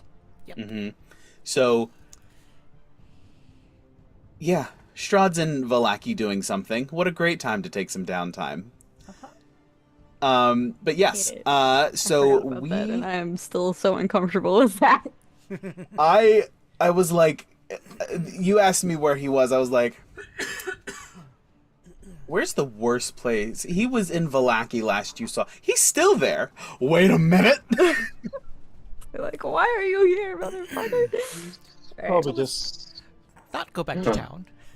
Yeah, but I was just saying, we need to go to the Keepers of the Fang first anyway, so we're just gonna skip town while he's there. It's fine. We're already outside the wall. how long does it take to get there? To get Aren't to they, the like, Keepers of West the of Fang. Barovia, Yes. so it's gonna take a day or so. East. So East of Barovia, keep- right? Alright, yes, my Keepers bad. of the Fang are north of Barovia. Yes. Yeah, it's like this. Oh, okay. Northeast. Yeah. Yeah, but it's also trekking through the forest. Yep. You got. Oh no, you guys aren't at Yester Hill anymore. No, we haven't been at Yester Hill for a minute. You guys are down here, so you're like halfway across the map. As the Nazgul flies, it's Can you put us on the Barovia map? yeah, we're gonna go because I need to check the scale and all of that on that one. You guys are good. They're this like hexagon, right?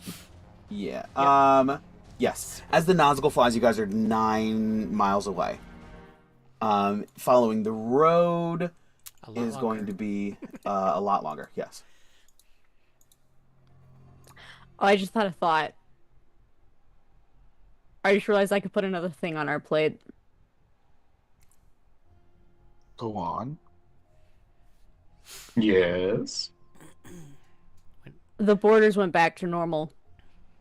We need to take all of the Barovians back to Barovia. Yep. We're still going to talk to the werewolves too. The Barovians have been filtering out. That was Okay, something that okay. I think I touched on it, but I don't think you were on just yet.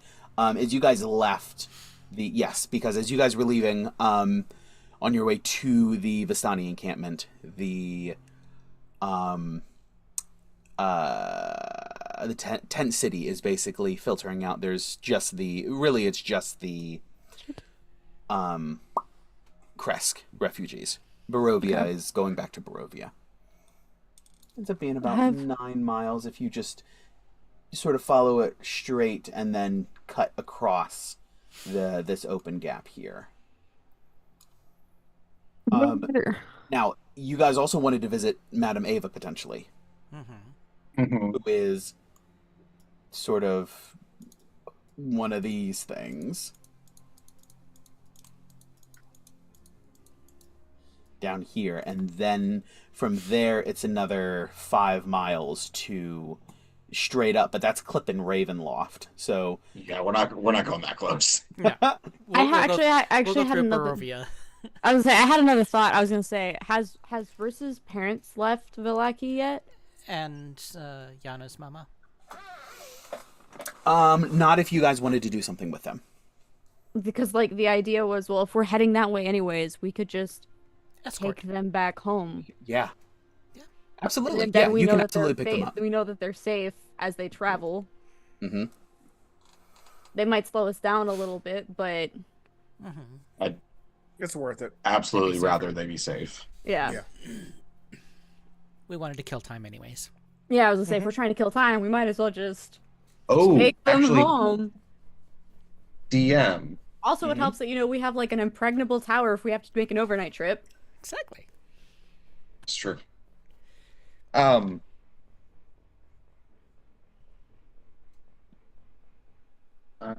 See if it's I thought there was a new ruling with the 2024 rules that said that if you're in a like a carriage or a cart or something like that being pulled, you can in fact like work on projects for downtime. Let me double check because I feel like I had that rang in the back of my head too when I said that. A carriage 5e.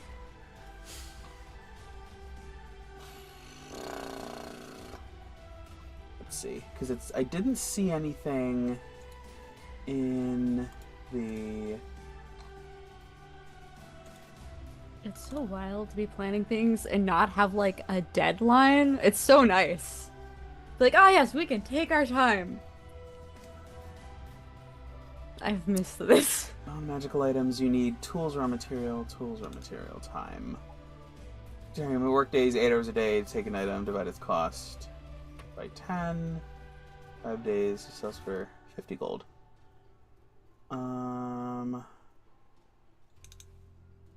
I don't see anything here. I'll have to look into it. Because I also feel like I remember hearing that. But it's not listed in the equipment of the DMG area. So. Okay.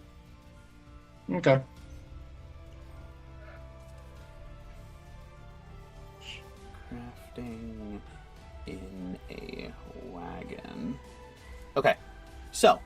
You guys are going to grab family members. Are you going to talk to the abbot in Vallaki while you're there? I think it might. What time of day is it right now? Right now, because you guys had gone and talked to. So you got up, went to the thing, talked to Van Richten, immediately left the rope trick and went out to the blacksmith and then down to. The these guys. It's probably noon. And I'm assuming our parents are going to need some time to pack and things. Why don't we leave for Why don't we leave Vallaki first thing in the morning? Sounds good. That way we can take some time, talk to the people we need to talk to before we leave. Risk can visit the library about whatever scrolls we want to purchase. We can find out if Strahd's just chilling. We can find out if Strahd's just chilling. Kind of keep tab on that for a minute. I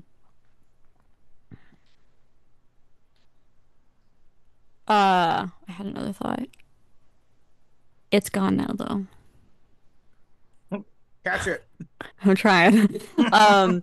But like the whole point was like we could take the time. If anyone wants to like start crafting things, or if we need to make a couple health potions or whatever, we can take that like little bit of time to do that, and then we can set out. Honestly, I kind of like the idea of the cart. But I don't know if that's something we can scrounge together.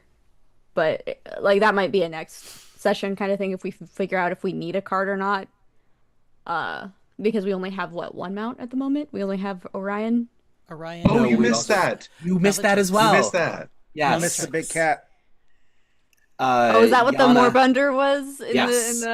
Yana went ahead and got her. Oh, I love that. Animal cracker and got a Moorbender. Yes. What's its name? Bellatrix. Oh, I love that. I know. It's a good one. I enjoyed it a lot. I want Candace back. I miss my wolf. I'm just saying, 9 days of downtime, I can get you all your mounts back. True. Honestly, we should probably do that, especially if we're gonna be taking Old Man Wizard with us. Not that he can't move, but like it'd be nice if you could like hop on the back of Orion and then we can like make good time. Yep. Ivor, you should make if we have the downtime, you should make some long strider scrolls for a Cesar so he can keep up with us. Oh, long strider, and I'll make sure to include a shield scroll for you. Sweet. Well, hold off on the shield scroll. I might be able to purchase some. Yeah. Oh, yeah, from the library. Which was the other part. It was like, wait, hold on. I don't want to leave Vallaki yet. Hold on. Yeah.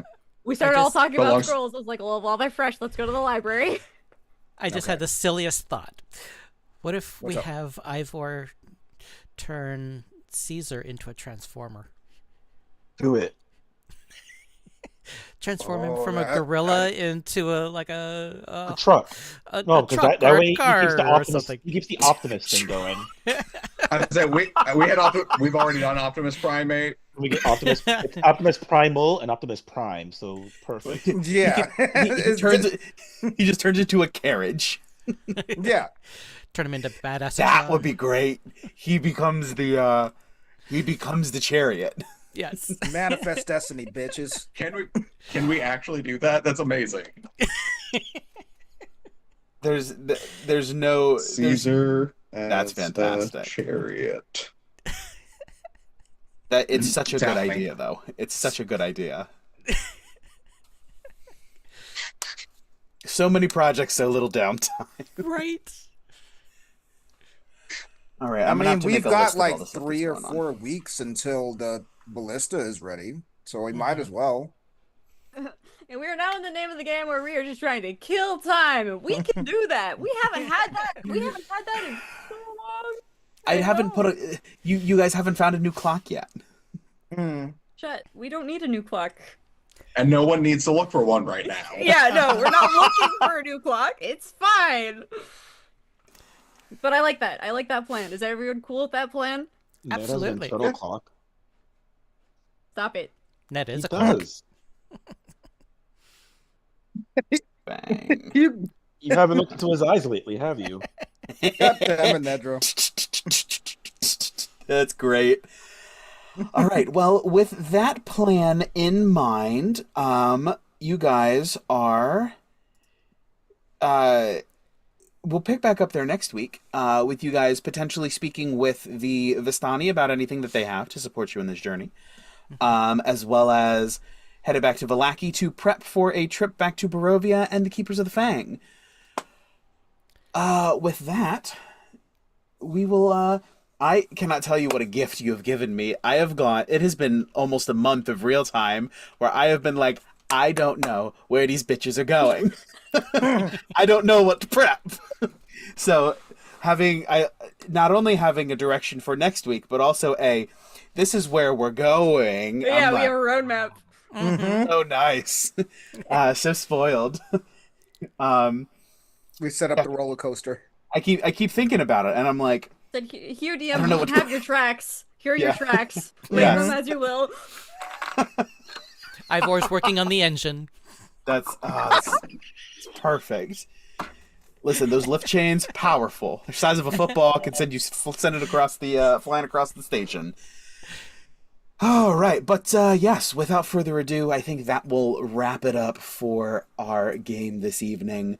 And we'll pick back up there next week. This was awesome. I had so much fun. We should do this more often.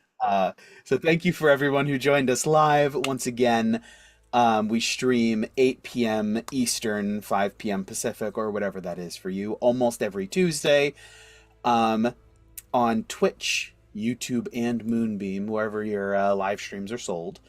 And all of our VODs are on YouTube. If you ever need anything, RPGstorytelling.com. Got you covered.